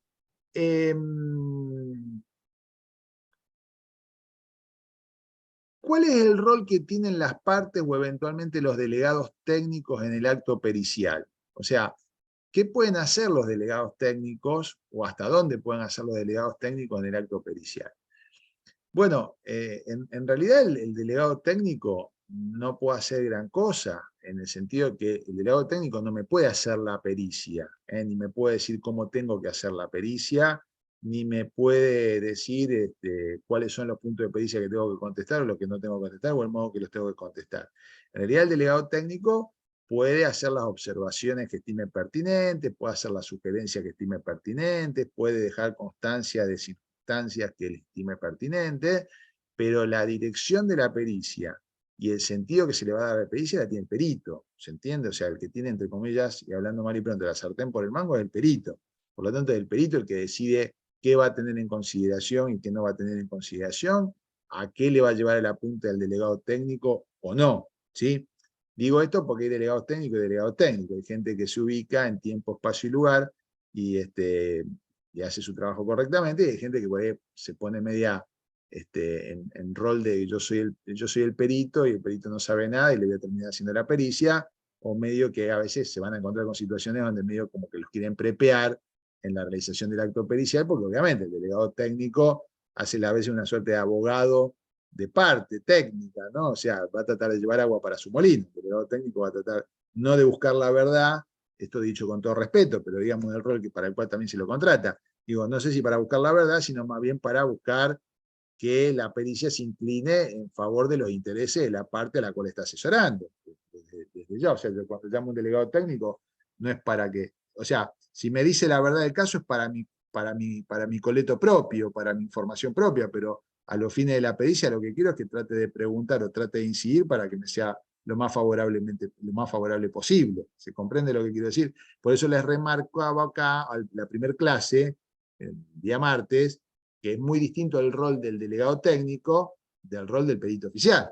¿Entiendes? Como el rol del abogado y el rol del juez. ¿Está? O sea, el juez tiene que fallar conforme su leal saber entender y con un sentido de justicia. El abogado obviamente va a procurar satisfacer o tratar de defender los intereses de su parte, ¿sí? Más allá de que esto efectivamente sea o lo justo o lo que por derecho eventualmente corresponde, ¿sí? Una vez que se termina el acto pericial, lo conveniente es realizar un acta, confeccionar un acta, una pequeña constancia, donde se deja, ahora vamos a ver un pequeño modelito, yo les voy a mostrar dos modelos de pericia, no dos modelos de pericia, perdón, dos pericias reales, pero donde se deja constancia de la realización del acto pericial. Normalmente aparece el actor, o aparece el delegado técnico del actor, como el delegado técnico del demandado, y muy sucintamente, se realizó el acto pericial, dejando constancia el delegado del actor tal cosa, el delegado del demandado tal otra cosa, con lo cual terminó el acto que previa lectura y ratificación firman las partes. Y después cada uno a su casa, y el perito obviamente quedará liberado para poder realizar el informe pericial, que es lo que me preguntaba hoy la compañera, desde que ese momento cuánto tenía plazo para hacerlo. Bueno, dependerá de la complejidad del asunto, no hay un plazo específico para poderlo hacer, ¿sí? Es decir, siempre que ustedes realicen el acto pericial, traten, en la medida de lo posible, de elaborar un acta, una pequeña constancia donde dejan efectivamente asentado que el acto de pericia se realizó. Este documento, que obviamente lo hacen en original y después tantas copias como delegados técnicos haya, porque cada uno se puede llevar la suya, este elemento ustedes después o lo pueden incorporar al informe pericial, acompañarlo al informe pericial con una parte del mismo, como eventualmente se lo pueden guardar como resguardo, lo pueden tener ustedes como resguardo para que ante la eventualidad de un planteo de nulidad o alguna cuestión relativa a una circunstancia del tipo, ustedes tengan un elemento para justificar que efectivamente el acto de pericia se realizó en tiempo y forma. No sé si hay alguna pregunta de lo que estamos viendo hasta acá.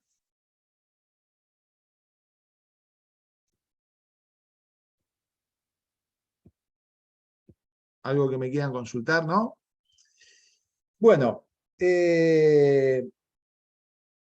una vez que se realiza, o sea, una vez que se tiene hecha el acto pericial, el segundo paso que tiene que cumplir el perito es hacer la presentación de su dictamen, la presentación del dictamen pericial.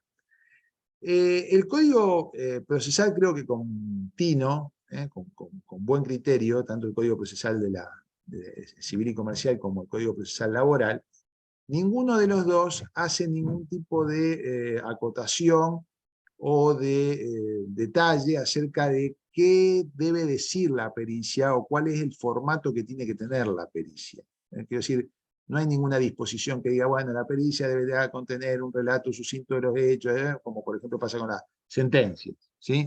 Nada de esto, no dice nada, ni siquiera tampoco escuetamente, dice que deberá presentar su dictamen. Digo que esto está bien porque obviamente es muy difícil establecer una pauta general para el informe pericial cuando son tan diversas las especialidades que hay. Por lo tanto, está bueno esto de que el código dé libertad para que, de acuerdo a la experticia, de acuerdo a la especialidad de cada uno de los peritos, el perito pueda hacer su dictamen con la mayor libertad posible. Ahora bien, primero, el dictamen no deja de ser un escrito judicial. O sea, el dictamen usted lo va a tener que presentar en formato de escrito judicial, con lo cual volvemos a lo mismo que les decía hasta el cansancio en estas clases. Quiero decir, van a tener que presentar un escrito donde seguramente acá dirá presenta pericia, señor juez, el encabezamiento, etc. Presenta informe pericial, ¿sí? Y detallarán, ahora veremos cómo en el informe pericial. Es decir, primer regla, lo tiene que presentar por escrito. ¿Pueden presentarse los dictámenes periciales en forma verbal? Bueno, el Código Procesal los prevé que puedan los peritos presentar informes periciales en forma verbal, pero esto sucede cuando el perito es llamado como testigo en una causa y la causa tiene poca complejidad. O sea, muchas veces podemos pedir que el perito venga y evacúe la pericia en forma verbal cuando el asunto tiene poca complejidad. Nunca lo he visto, nunca lo he visto, y no hay que confundir esto con la obligación que tiene el perito después de asistir a las audiencias para dar las explicaciones del caso con la pericia, que es otra cosa, ¿sí? Así que por regla la pericia hay que presentarla por escrito, se presenta por escrito y en formato de escrito. Y la segunda regla, que a mí me parece fundamental, hay dos reglas más que quiero que recuerden por lo menos de esta clase, son las siguientes. Primero, y se las adelanté ayer, el perito tiene que contestar exclusivamente los puntos de pericia que le fueron sometidos a su conocimiento. El perito no se puede salir de las preguntas que le han formulado las partes, ¿sí? Yo me estoy dando cuenta de que el abogado de la parte actora no preguntó algo que es esencial. No lo puedo contestar, no se puede meter en eso. Si usted contesta algo que no le preguntaron, corre el riesgo de que les pidan la nulidad de la pericia. Lo charlábamos en la clase pasada porque hay una irregularidad en el procedimiento. Entonces, primer regla a la cual se tienen que atener, contesten lo que les preguntan. No vayan más allá de lo que les estén preguntando, ¿sí? En mis clases con los abogados, generalmente los reto a los abogados que hacen, pues se lo van a encontrar a esto, puntos de pericia donde preguntan todo lo que tienen que preguntar, y la última pregunta es: informe cualquier otro punto de interés que pueda resultar para el pleito. Ustedes como perito a lo mejor se han encontrado. Informe el perito cualquier otro punto de interés que pueda resultar relevante para el pleito. Bueno, yo lo reto a los abogados porque esto es una caja de Pandora, porque usted le dice al perito eso, si el perito es una suerte de perito Robin Hood, le agarra y le dice: bueno, mire, todas las preguntas que usted me formuló están mal, la verdad es que acá lo que es relevante es esto, y de interés para la causa es esto, y le cambia todo el sentido de la pericia, ¿no? Entonces, por ahí, yo generalmente le digo a los abogados: no hagan ese tipo de punto pericial. Ahora, si ustedes se encuentran con ese tipo de punto pericial, y donde prácticamente les dan carta abierta para que contesten sobre lo que les dé la gana, si tienen ganas de hacerlo, ¿sí? Pues bien, están habilitados. O sea, nadie le va a poder pedir la nulidad de la pericia porque ustedes contestaron algo que no le preguntaron. Si les abrieron la compuerta para que ustedes contesten lo que les parezca que tienen que contestar, bueno, abogado, bancate la respuesta. Después será un problema. Pero ya no será un problema de nulidad de la pericia. Podrá gustarle o no al abogado, pero ya no es un problema de nulidad de la pericia, ¿sí? Y el segundo punto en el que les destaco que tienen que tener particular consideración, y se los remarco siempre a los peritos, es que la pericia tiene que estar fundada. La pericia tiene que estar debidamente fundada. ¿Esto qué significa? Yo no puedo contestar una pericia a la pregunta tal, sí o no, blanco o negro, o el accidente, como que relate la mecánica del accidente. El accidente fue así: el auto tal venía por la derecha, el auto tal venía por la izquierda, y la colisión se produjo a la altura de tal calle. Bueno, esa puede ser la conclusión. Usted tiene que dar todo el desarrollo de por qué usted llega a esa conclusión. ¿Se entiende? O sea, a veces yo me encuentro con pericias que son monosilábicas, que prácticamente contestan en 2 parrafitos cada una de las preguntas. Bueno, pues usted explíqueme cuál es el motivo por el cual usted llega a esta conclusión. Una pericia que no está debidamente explicitada, que no está debidamente motivada, no es pericia, porque nosotros, los abogados, le decimos, son afirmaciones dogmáticas, aquellas que lo digo porque lo digo porque esto es así. Bueno, en realidad me tiene que explicar por qué es así, porque usted fue convocado al juicio a los fines que nos explique sobre cosas que nosotros, el resto de los mortales, no entendemos, porque no tenemos los conocimientos técnicos para saberlo.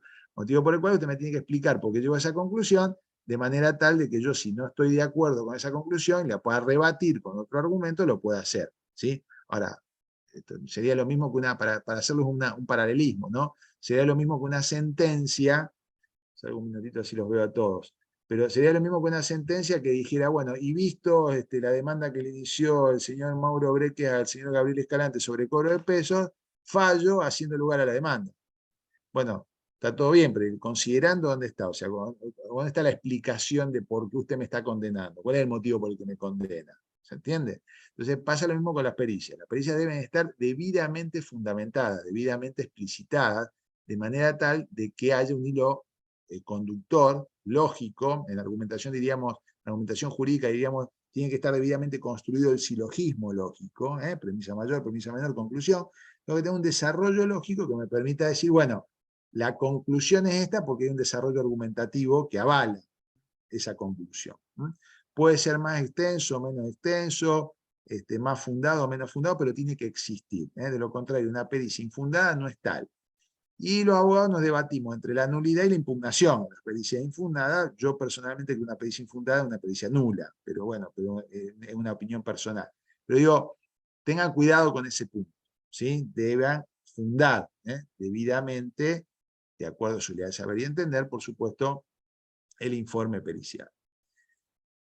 Vuelvo a compartir pantalla y voy a compartir con ustedes ustedes lo que van a ver ahora, perdónenme la poca prolijidad, pero en realidad están escaneadas con un viejo escáner hace un tiempito atrás, de unas pericias presentadas en pleito. Entonces estoy tratando de ver acá, ahí está. Acá tenemos una pericia. Fíjense, esta es una pericia, me parece que de higiene y seguridad. Bueno, acá Mauro me va estás en tu métier, ¿no? Está tachado adrede algunos datos, porque bueno, este es un tema personal mío, pero bueno, en su momento solicité autorización para verlo, no está muy clarito, pero fíjense, en este caso el perito hizo un acta. Cuando se hizo la pericia, el día de pericia, hizo un acta.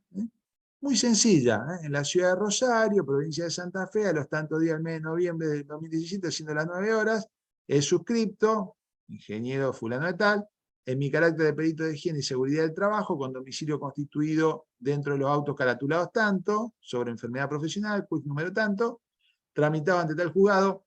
Esto no hace falta ponerlo donde está el juzgado, pero si lo quieren poner lo agregan. Me apersono en el domicilio de, supongamos, el demandado o la empresa tal, sitio en calle tal de la ciudad de Rosario, a los fines de la realización de pericia designada para el día de la fecha en el expediente de Marras. Se encuentra presente en el acto, y fíjense acá seguramente estaría el delegado técnico de la actora o el delegado técnico de la demandada, o ambos. Abierto el acto y a efecto de dar cumplimiento con la actividad pericial dispuesta a fojas tanto del expediente, se proceden a realizar los siguientes actos. Y acá el perito hace un detalle de todo lo que hizo.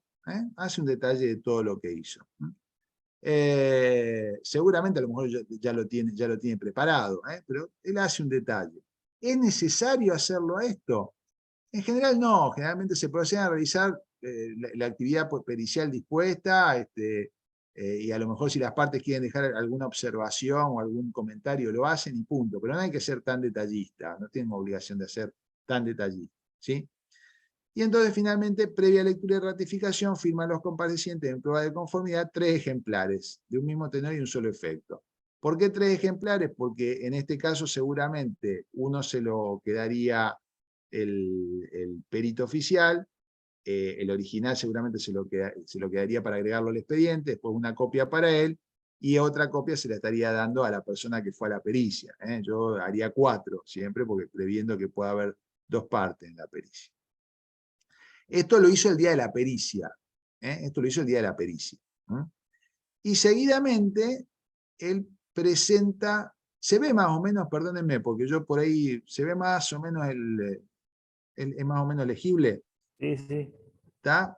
Bueno, y fíjense, la pericia, en este caso, tiene la estructura de un escrito judicial. Título, presenta pericia, señor o señora juez, Mauro Brequés, en mi carácter, no es de Mauro, pero vamos a ponerle nombre, con domicilio dentro de los autos caratulados tanto, ante vuestra señoría me presento y digo, fíjense que el encabezamiento es el encabezamiento propio de un escrito judicial. Que en tiempo y forma vengo a presentar el informe pericial ordenado en autos de referencia. ¿Sí? Acá el perito explica previamente con qué documentación él trabajó. Para la realización de la presente pericia se ha tomado como base la información obrante en el expediente, dado que ni la empleadora ni la aseguradora aportaron la documentación requerida según consta foja 151 y en el acta de inicio de la pericia. O sea, acá el perito se ataja. Dice, bueno, yo adelanto que la pericia la hice con estos elementos. En el caso de Mauro, señor juez, en el caso que vos me estabas preguntando recién, Mauro, hice la pericia con los elementos que están en el expediente porque me dijeron que la tenía que hacer con los elementos que están en el expediente y no me tenía que mover de ahí. ¿Estamos? O sea, pero está bueno que el perito aclare con qué elementos hizo la pericia. Y seguidamente, en este caso, no nos vamos a poner a detallar las cuestiones técnicas, pero dice, fíjense que él empieza con las respuestas a los puntos periciales. Respuesta de los puntos periciales establecidos a fojas 45. Por ahí a lo mejor acá hubiera sido conveniente que él entre paréntesis ponga actora o demandada, porque después de esto de poner fojas tanto es medio complicado, porque si después el expediente se pierde o lo tienen que refoliar, la foja 45 quedó en la nada, entonces no sabemos qué contestó. Entonces generalmente pongan a los puntos periciales establecidos a fojas tanto por la actora, o a fojas tanto por la demandada, para que se sepa qué puntos están contestando. Y entonces, en este caso, ¿sí? Fíjense que el perito reproduce el punto de pericia. Fíjense, el punto de pericia 1 dice visita de asesoramiento y asistencia técnica a la normativa vigente.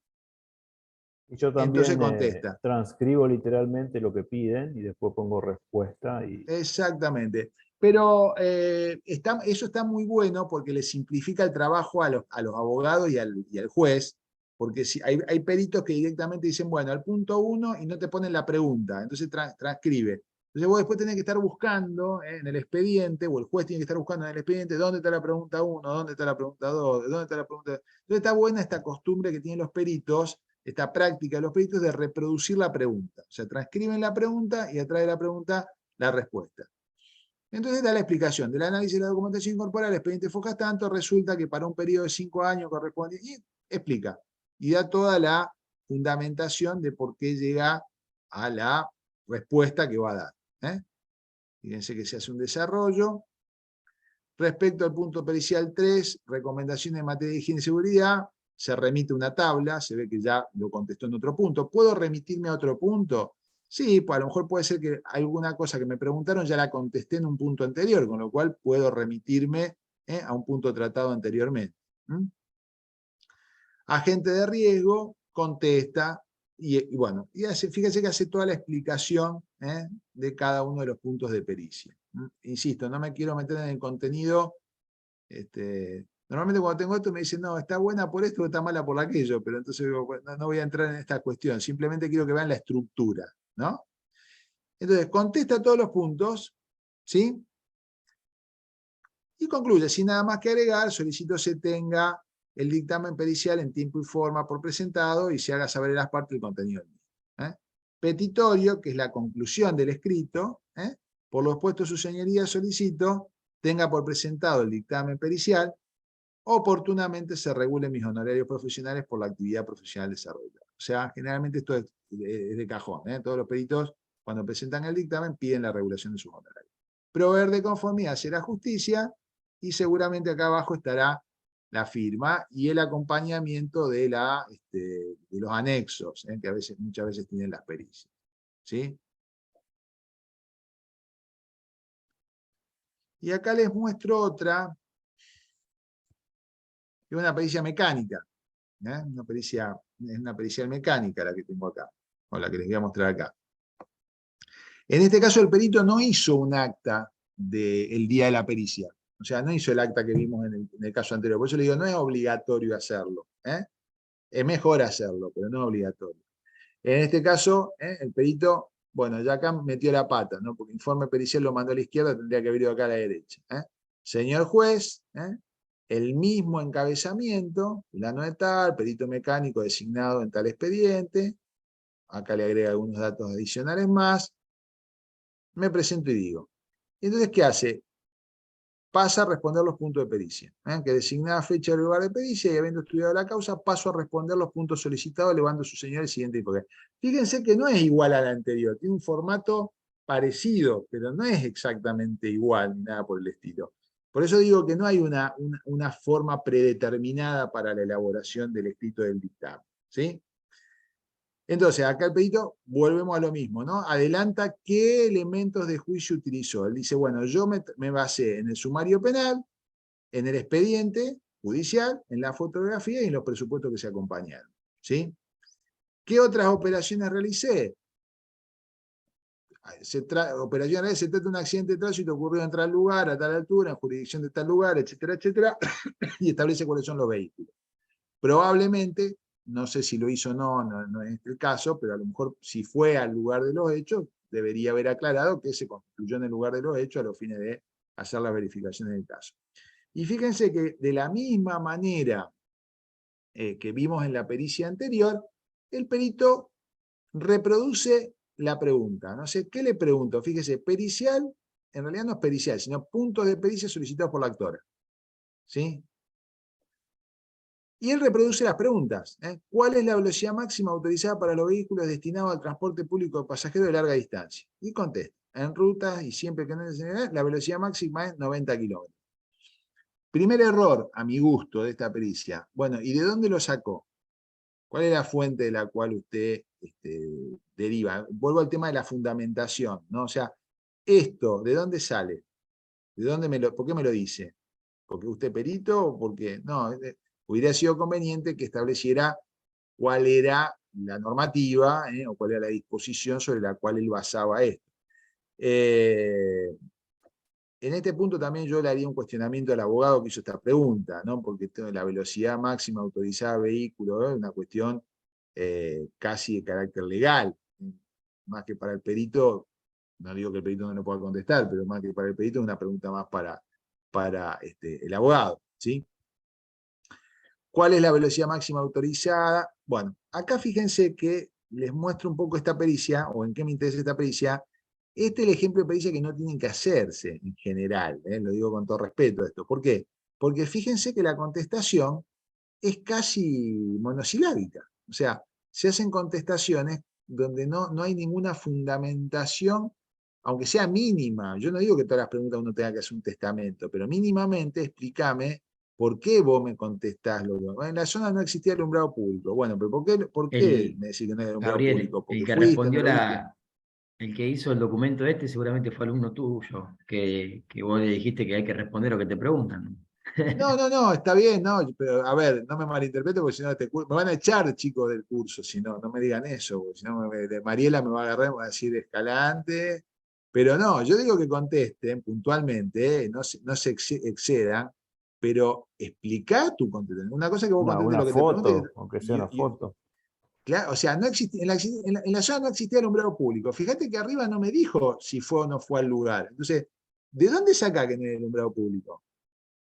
¿De dónde sacar? ¿Fuiste al lugar o no fuiste al lugar? Sí, fui al lugar, lo verifico. Bueno, ¿me explico? Ni siquiera te digo que acompañe una foto, pero explica mínimamente la respuesta. Hace a la buena praxis. Digo porque después, si vos presentás un informe así, lo más probable es que después la parte que lo perdió, que no le resulta favorable, es un convite para la impugnación, ¿se entiende? O no digo nada y después en el alegato lo mato. Porque obviamente, ¿qué le voy a decir al juez? Señor juez, mira, acá el perito dice que no existía alumbrado público, pues no me explica por qué, de dónde, ni cómo. ¿Se entiende? Entonces, obviamente, lo demerito como elemento de prueba. ¿Está? Entonces, lo traigo a colación un poco porque es como, creo que no hay que hacerlo al informe. Me parece buena la estructura del informe, pero me parece que no hay que ser tan escueto en la contestación. Tampoco digo, insisto, en que tenga que hacer un papiro, un testamento de cada pregunta, pero tengo que explicar mínimamente. Fíjense que acá desarrollo un poco más la respuesta, a lo mejor se podrá decir, bueno, está todo bien, pero ¿se entiende? Y creo que en este, si yo mal no recuerdo, fíjense, este punto acá, el K. Informe todo otro punto que el señor perito estime de interés para la elucidación de los hechos involucrados en la causa. Este perito no contestó nada, ni se metió en problemas. Algunos te ponen, no tengo nada más que agregar, y algunos por ahí que se puso a investigar un poquito más y quiso meter alguna cosita, me echa algo. Pero siempre me echar algo a veces es problemático. Es como muy ambigua la pregunta esa, o sea, informa todo otro punto, o sea, pregúntame qué querés preguntar en realidad. No, pero primero eso, pero acá este es el tema. Señor Pito, estime de interés, o sea, que él estime de interés. Esto es una cosa re peligrosa. Todo lo otra cosa que usted estime de interés para la causa. Y si lo que resulta de interés para la causa, para el perito, se va de bruces con lo que a mí me conviene como abogado, miércoles le voy a hacer esa pregunta. Yo nunca haría esa pregunta. O sea, nunca recomendaría hacer semejante pregunta. No porque no sea bien intencionada, sino porque le estoy trasladando al perito prácticamente la potestad de decidir la suerte de la pericia, cosa que no necesariamente me parece que sea lo mejor a lo mejor para los intereses de mi cliente. Estoy pensando esto lo digo como abogado, o sea, cada uno lo traduce por su prisma. Si fuera juez, a lo mejor digo, está bueno, pero yo como abogado medio que me escandalizo con ese tipo de preguntas. Sí, perdón, como no los veo a todos, tengo que adivinar quién me está hablando, porque ahora con la pantalla sí no los puedo ver, pero... Yo te iba a hacer una pregunta. Sí. Cuando algún punto de lo que te piden de las pericias no está claro o está mal formulado, y por mal formulado me refiero a falta de tecnicismo, digamos, que a lo mejor es muy subjetivo, te están pidiendo algo que no tiene sentido, digamos, responderlo. ¿Qué se hace ahí? ¿Se hace la pericia y después de ese punto no se responde o se pide más claridad sobre el punto antes de ir a hacer la pericia? ¿Cómo hay que Mira, manejarlo eso? está muy buena tu pregunta. Lo aconsejable es preguntarlo antes de hacer el informe pericial. O sea, vos podés presentar un escrito pidiéndole al juez que la parte actora o que la parte demandada aclare con respecto a tal punto pericial. Por ejemplo, me pasó el otro día un expediente donde un perito ingeniero civil tenía que determinar los honorarios que correspondían a una determinada obra. Y yo le pregunté eso, digo, ¿cuántos son los honorarios que corresponderían establecer conforme a la normativa arancelaria del Colegio de Ingenieros para tal obra? Y el perito, con muy buen tino, antes de contestar el informe, me preguntó algo que a mí se me pasó por absoluto. ¿A qué fecha lo calculo, doctora? ¿A la fecha de la obra o a la fecha de la pericia? Es decir, y eso es algo que yo debía haberle dicho al perito, calcúlelo a la fecha de la obra, supongamos, porque era el valor que se iba a establecer en el momento de la sentencia. Entonces yo tengo que tener el valor de la obra, pero lo tengo que aclarar. Entonces, el perito correctamente lo preguntó antes, ¿sí? ¿Eso se hace mediante un escrito? ¿O cómo? Presentás un escrito como el que te mostré antes. Salgo un minutito de acá y me paso de nuevo a la... Espérate Yo acá. ahí no te puedo contactar, Gabriel, y decirte, mirá, Gabriel, esta pregunta que hiciste es ambigua, no la podés reformular, sin hacer todo ese escrito ahí. Sí, está bien, sí, pero ¿sabés qué pasa? Probablemente yo te diga, Ignacio, pedímelo por escrito, porque si yo lo hago, probablemente de una, la otra parte venga y me diga, usted vino a modificar el punto de pericia que ya está consentido. ¿Te acordás que yo te dije en un determinado momento, cuando lo vieron con Hugo, cuando se ofreció la prueba, el juez la probé yo y eso quedó firme? Entonces, las preguntas son las que yo formulé en su momento. Si yo la quiero cambiar, tengo que tener una justificación para eso. Entonces, no es lo mismo que el perito me pida que le aclare la pregunta a que yo venga de una al expediente y diga, la verdad que no me di cuenta, vengo y la cambio. Por la otra parte va a decir, no, la pregunta está, aguántese lo que diga el perito. ¿Me explico lo que te quiero decir? Entonces, si bien eso que vos me decís, Ignacio, se puede hacer, y de hecho a veces se hace, che, mirá, aclarame mejor el punto porque tal o cual cosa, probablemente yo te voy a decir, bueno, haceme un favor, presentá un escrito solicitándome esas aclaraciones para que yo te las pueda hacer. Porque a lo mejor si las hago yo unilateralmente, me puedo meter en un problema o puede ser que la otra parte zapatee. ¿Me explico lo que quiero decirte? ¿Está? Pero sí se puede hacer. Y digo, no sé qué me estaba hablando, perdón. Y ahora que abrí la cámara, no sé qué me estaba preguntando del Te había escrito. preguntado, Estefanía. Ah, Estefanía, mira, vuelvo acá al escrito judicial, un minuto, y a ver si lo tengo acá. Déjame ver. Solicita documentación, por ejemplo. Fíjate este escrito acá. No es exactamente lo que vos... Pero vos podés presentar un escrito y solicita aclaraciones, ¿sí? Atento que la pregunta tanto resulta ambigua o no me permite determinar exactamente tal o cual cosa, solicito que la actora aclare el sentido de la misma o la demandada aclare respecto de la misma. Por ejemplo, el ejemplo que te estoy citando del ingeniero civil.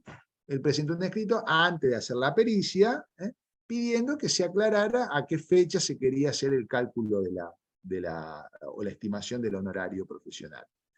Eso es lo conveniente.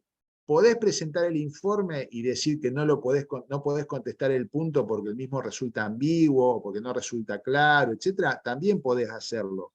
También podés hacerlo. Lo que pasa es que cuando presentes la pericia, seguramente el abogado al que no le contestaste el punto de pericia te va a pedir una ampliación o una aclaración y te va a decir, mire, contésteme ese punto y le aclaro que lo que le quise preguntar es tal cosa, con lo cual el trabajo lo va a tener que hacer 2 veces, ¿sí? Por lo tanto, me parece más conveniente pedir la aclaración antes, pero no hay ningún inconveniente que lo hagas antes o que lo hagas después, ¿sí? Y si Bien. la respuesta del perito es el costo de determinada tarea a la fecha de, no sé, 9 del 9 del 2022 es tal. Si da respuesta fijando en la fecha, ¿está mal? A ver, si yo hago una pregunta en forma ambigua y el perito decide contestarla Con un criterio interpretándolo en un determinado sentido, tiene toda la libertad después, si eventualmente hay alguna observación, decir, bueno, yo la interpreté en este sentido, usted quiere que yo se la conteste de otra manera.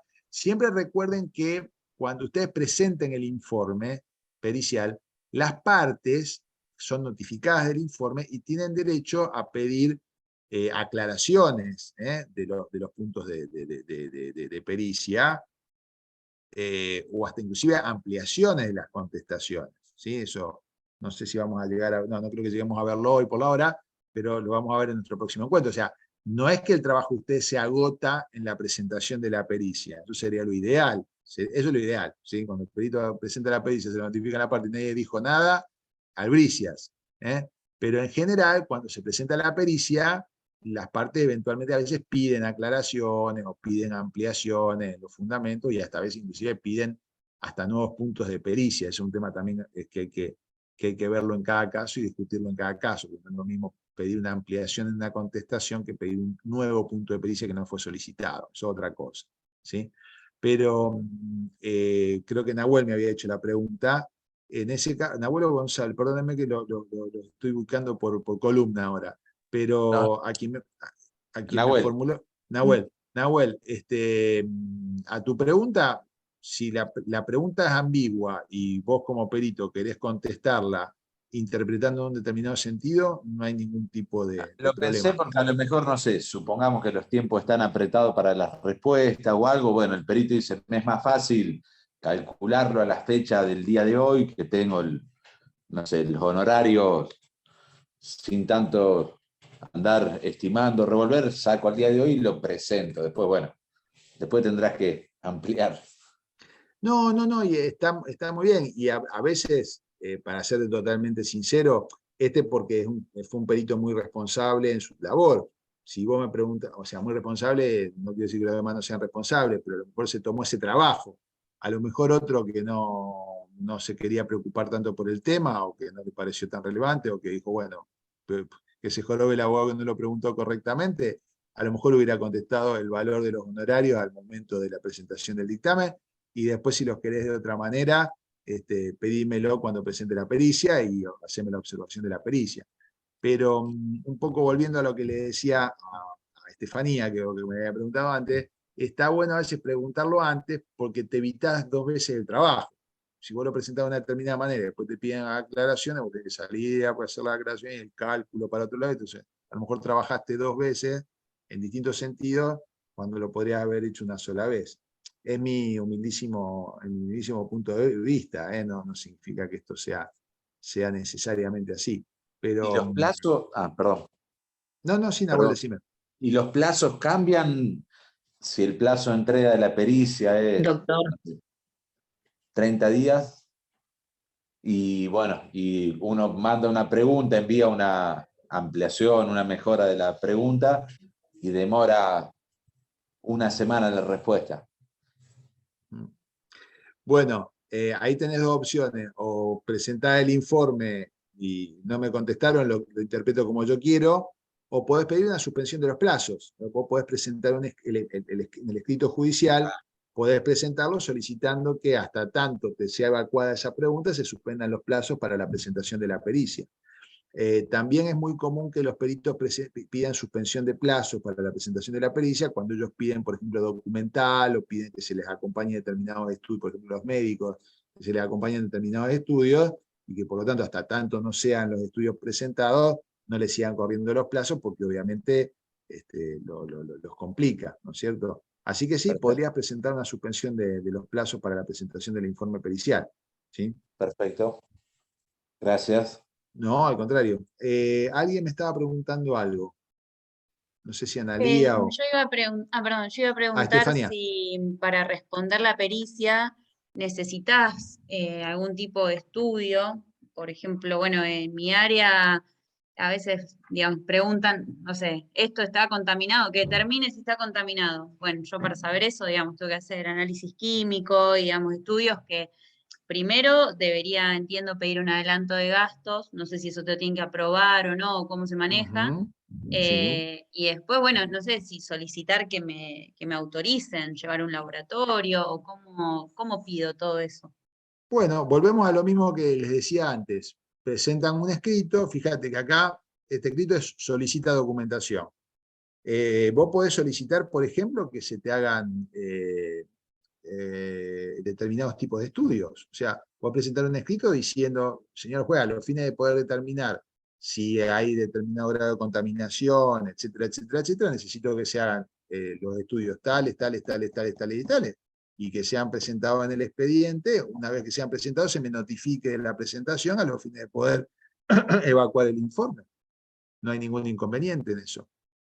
Digamos, hay que pedirlo y se encargan ellos de hacerlo, no es que estaría a cargo mío hacerlo. No, y si eventualmente lo tuvieras que hacer vos, porque vos considerás que lo tenés que hacer vos, porque por ejemplo es un trabajo que, por ejemplo, los peritos, perdónenme que cite ejemplos de peritos, que a lo mejor no son de la especialidad de ustedes, pero me vienen a la mente porque son situaciones que normalmente se da. Por ejemplo, los peritos calígrafos generalmente tienen que hacer una fotografía amplificada y que son muy caras de las firmas y de los documentos que tienen que peritar, y eso sale mucha plata. Y por ahí no la puede hacer la misma parte porque requiere cierto grado de especialización que por ahí la tiene el mismo perito o que la tiene el fotógrafo con el que trabaja el perito.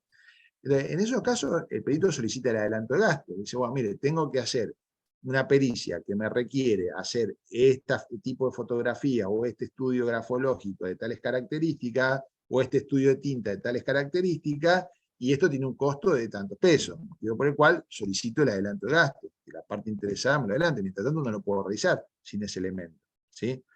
Otra por vez eso, o sea, si ellos no te lo confirman, digamos, y no te adelantan ese gasto, vos no podés avanzar con esa pericia, ¿y cómo queda eso?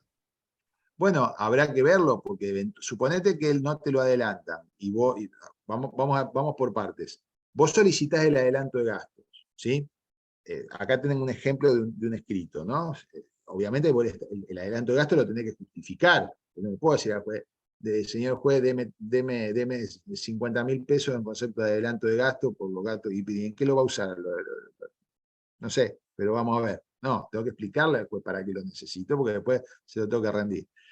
Del pedido de adelanto de gasto, el juez le va a correr traslado a las partes, ¿sí? O a la parte que solicitó la prueba, si fue una sola.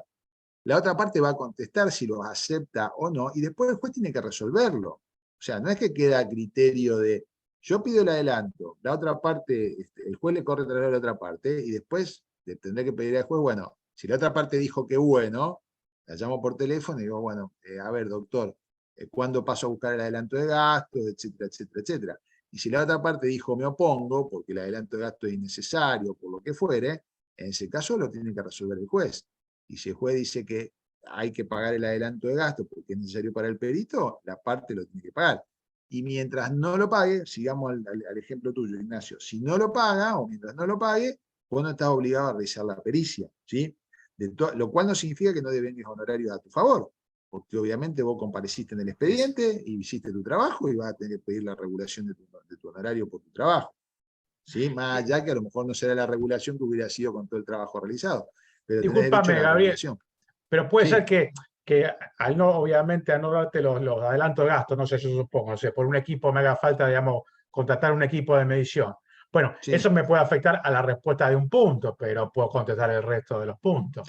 Y hacer referencia que eso no lo puedo, digamos, responder porque obviamente no se me acreditaron los gastos para tener ese equipo. Y de hecho hay muchos peritos que, por ejemplo, presentan el informe. No tengan miedo de presentar un informe donde digan no lo puedo contestar porque no me dieron los elementos, porque no hay problema en eso. O sea, ustedes no están obligados.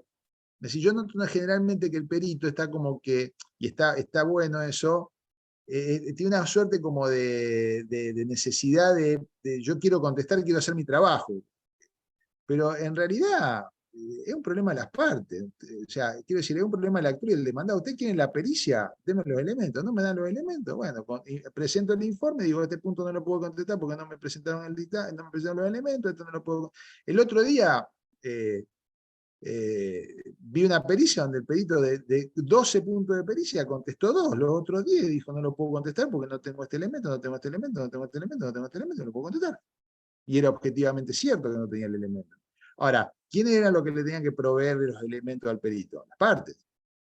Si las partes no se preocuparon en proveérselo, el perito lo pidió, no se lo dieron, bueno, el perito fue y presentó su informe. Punto.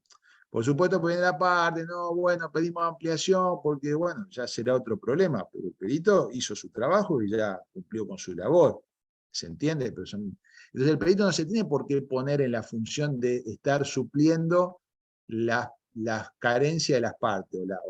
Digo, y estamos siempre en un ámbito de buena fe y de cordialidad, ¿no es cierto? Yo voy a tratar de darle, si yo estoy interesado en una prueba, voy a tratar de facilitar, quiero esa prueba porque la necesito para un juicio o para beneficiar a mi parte, yo le voy a tratar de proveer al perito todos los elementos que necesite para que el perito haga la pericia, porque necesito esa prueba, yo la necesito, no el perito. El perito está haciendo un trabajo, pero si yo no le arrimo los elementos, el perito presentará el dictamen para cumplir con su labor, terminó su labor, le van a regular los honorarios, mayor o menor cantidad de acuerdo a lo que haya contestado, y punto, se terminó su trabajo. Pero por eso tampoco ustedes se pongan, entre comillas, locos, porque no me traen los elementos, entonces no puedo presentar el informe. Preséntelo con lo que tenga, sin problema de las partes, que no le están arrimándolo. Yo no estoy haciendo un panajerismo de que hagan cualquier cosa, pero sí que tampoco no se preocupen más allá de lo necesario, ¿sí? O sea, ustedes piensan que ustedes tienen que presentar un dictamen, ustedes son auxiliares del juez, pero los que tienen en un proceso judicial civil, o en un proceso judicial laboral, o en un proceso judicial comercial, los que tienen que aportarle los elementos son las partes. Somos los abogados de las partes los que cargamos con la tarea de tener que arrimar los elementos para producir la prueba, ¿sí? No son como los procesos penales donde, bueno, se pone uno a investigar y hace... No, son las partes las que tienen que aportar. Las partes aportan, podemos hacer trabajo. Las partes no aportan, y bueno, haré lo que pueda, ¿sí? Pero no me puedo poner en pesquisa o lo peor, sustituir uno de los gastos para hacerlo. ¿Entiendes? O sea, en la pregunta que me estaba haciendo Estefanía, hay que hacer un estudio X o un análisis X, ¿lo tengo que pagar yo de mi bolsillo? ¿Por qué? ¿Por qué lo tengo que pagar de tu bolsillo? Sí, no es. Salvo que es una cosa muy sencilla o una cosa propia digamos, del giro de tu actividad. Pero de lo contrario, tenés derecho a que la parte te adelante el gasto pertinente. ¿Sí? Bueno, entonces, en función un poco de lo que le decía Estefanía, y les digo a todos, ¿todas estas situaciones se pueden plantear? Sí. Y es conveniente que las planteen al tribunal y a las partes, siempre por escrito, porque de esa manera les queda a ustedes la constancia que hicieron la solicitud pertinente, y antes de la realización del acto pericial. Eso es lo conveniente, ¿sí? No quita esto, insisto, en que después del acto pericial puedan hacerse otro tipo de aclaraciones, pero ya está dentro del marco de lo que es la aclaración de la pericia, la impugnación de la pericia, que no es lo conveniente, ¿sí? No sé si hay alguna pregunta más en adición a esto.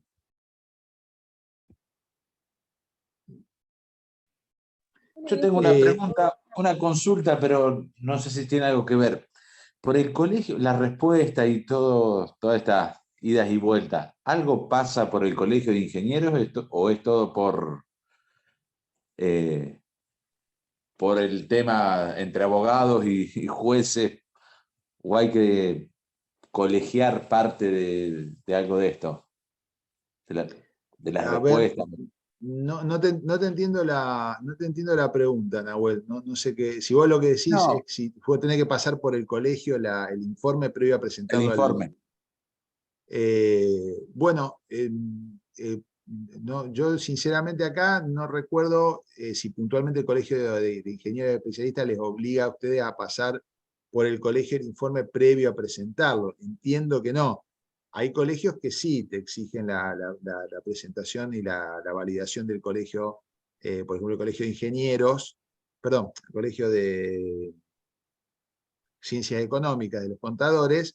Bueno, el contador no te puede presentar el informe si no viene validado, por el colegio esa era la pregunta. El Consejo Profesional de Ciencias Económicas, y lo mismo pasa con los calígrafos. Los calígrafos no pueden presentar el informe si no está validado previamente por el Colegio de Calígrafos.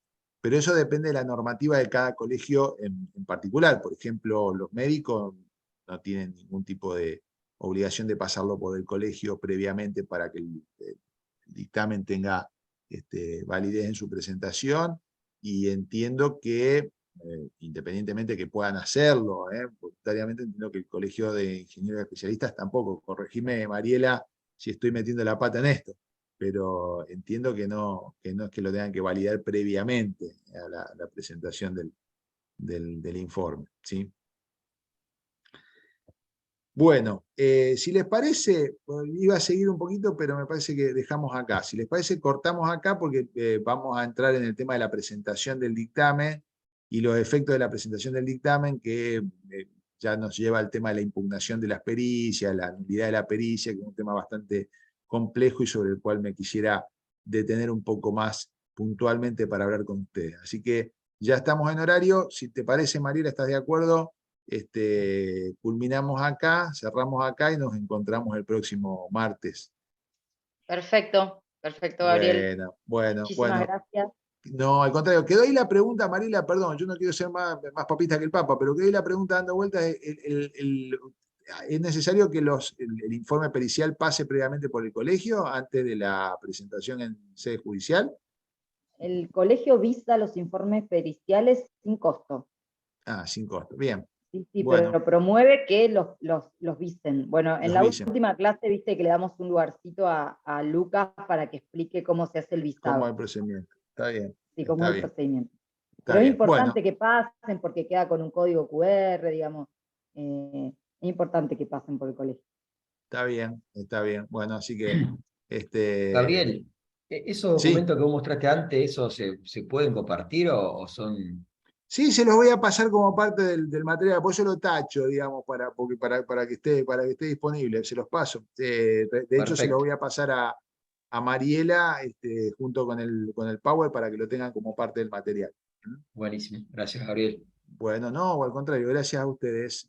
Gracias. Bueno, no, Buenas al contrario, noches. Mariela. Muchas gracias a todos. Muchas gracias. Buenas noches. Chau, chau. Muchas gracias, hasta luego.